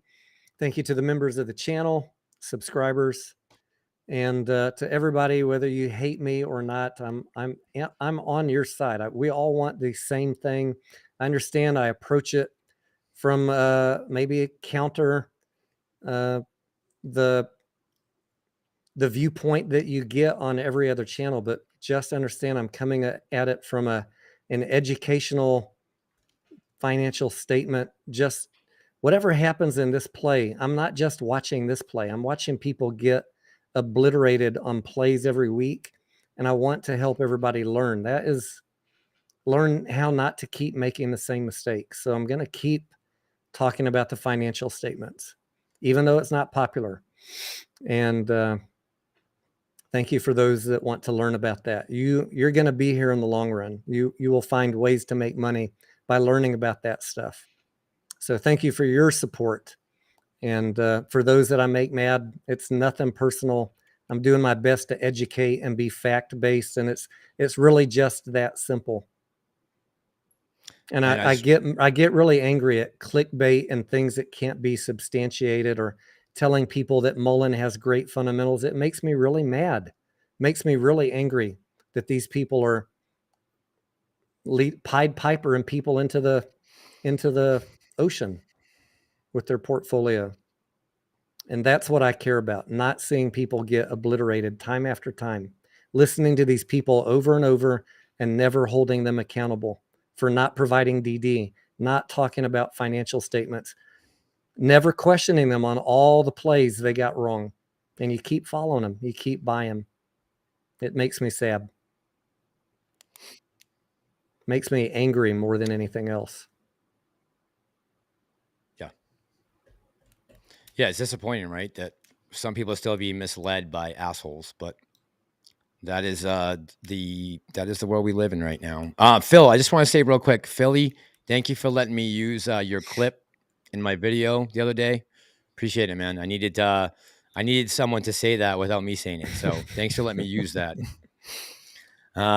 Table Rock guy, we're about to just sign off right now. We just crossed the 3-hour mark, and me and T are going to be up in the morning to do the earnings call. So we'll see y'all bright and early right now. Drink your water. Yeah. If you've been up, Night, guys. if you've been up having a few sips with us, I got like one sip left, Mass. Drink. I don't even have my water bottle here. It's by the bed. Drink a full fucking bottle of water tonight. You want to be hydrated and no hangover or headaches in the morning. We need you. We need all 8 cylinders firing, because it could be an interesting morning. Yeah, we'll see. Time will tell. We'll know in about 5 hours, right? Yeah. Yeah, we'll see you guys then. Love you guys. Appreciate y'all. Have a good night.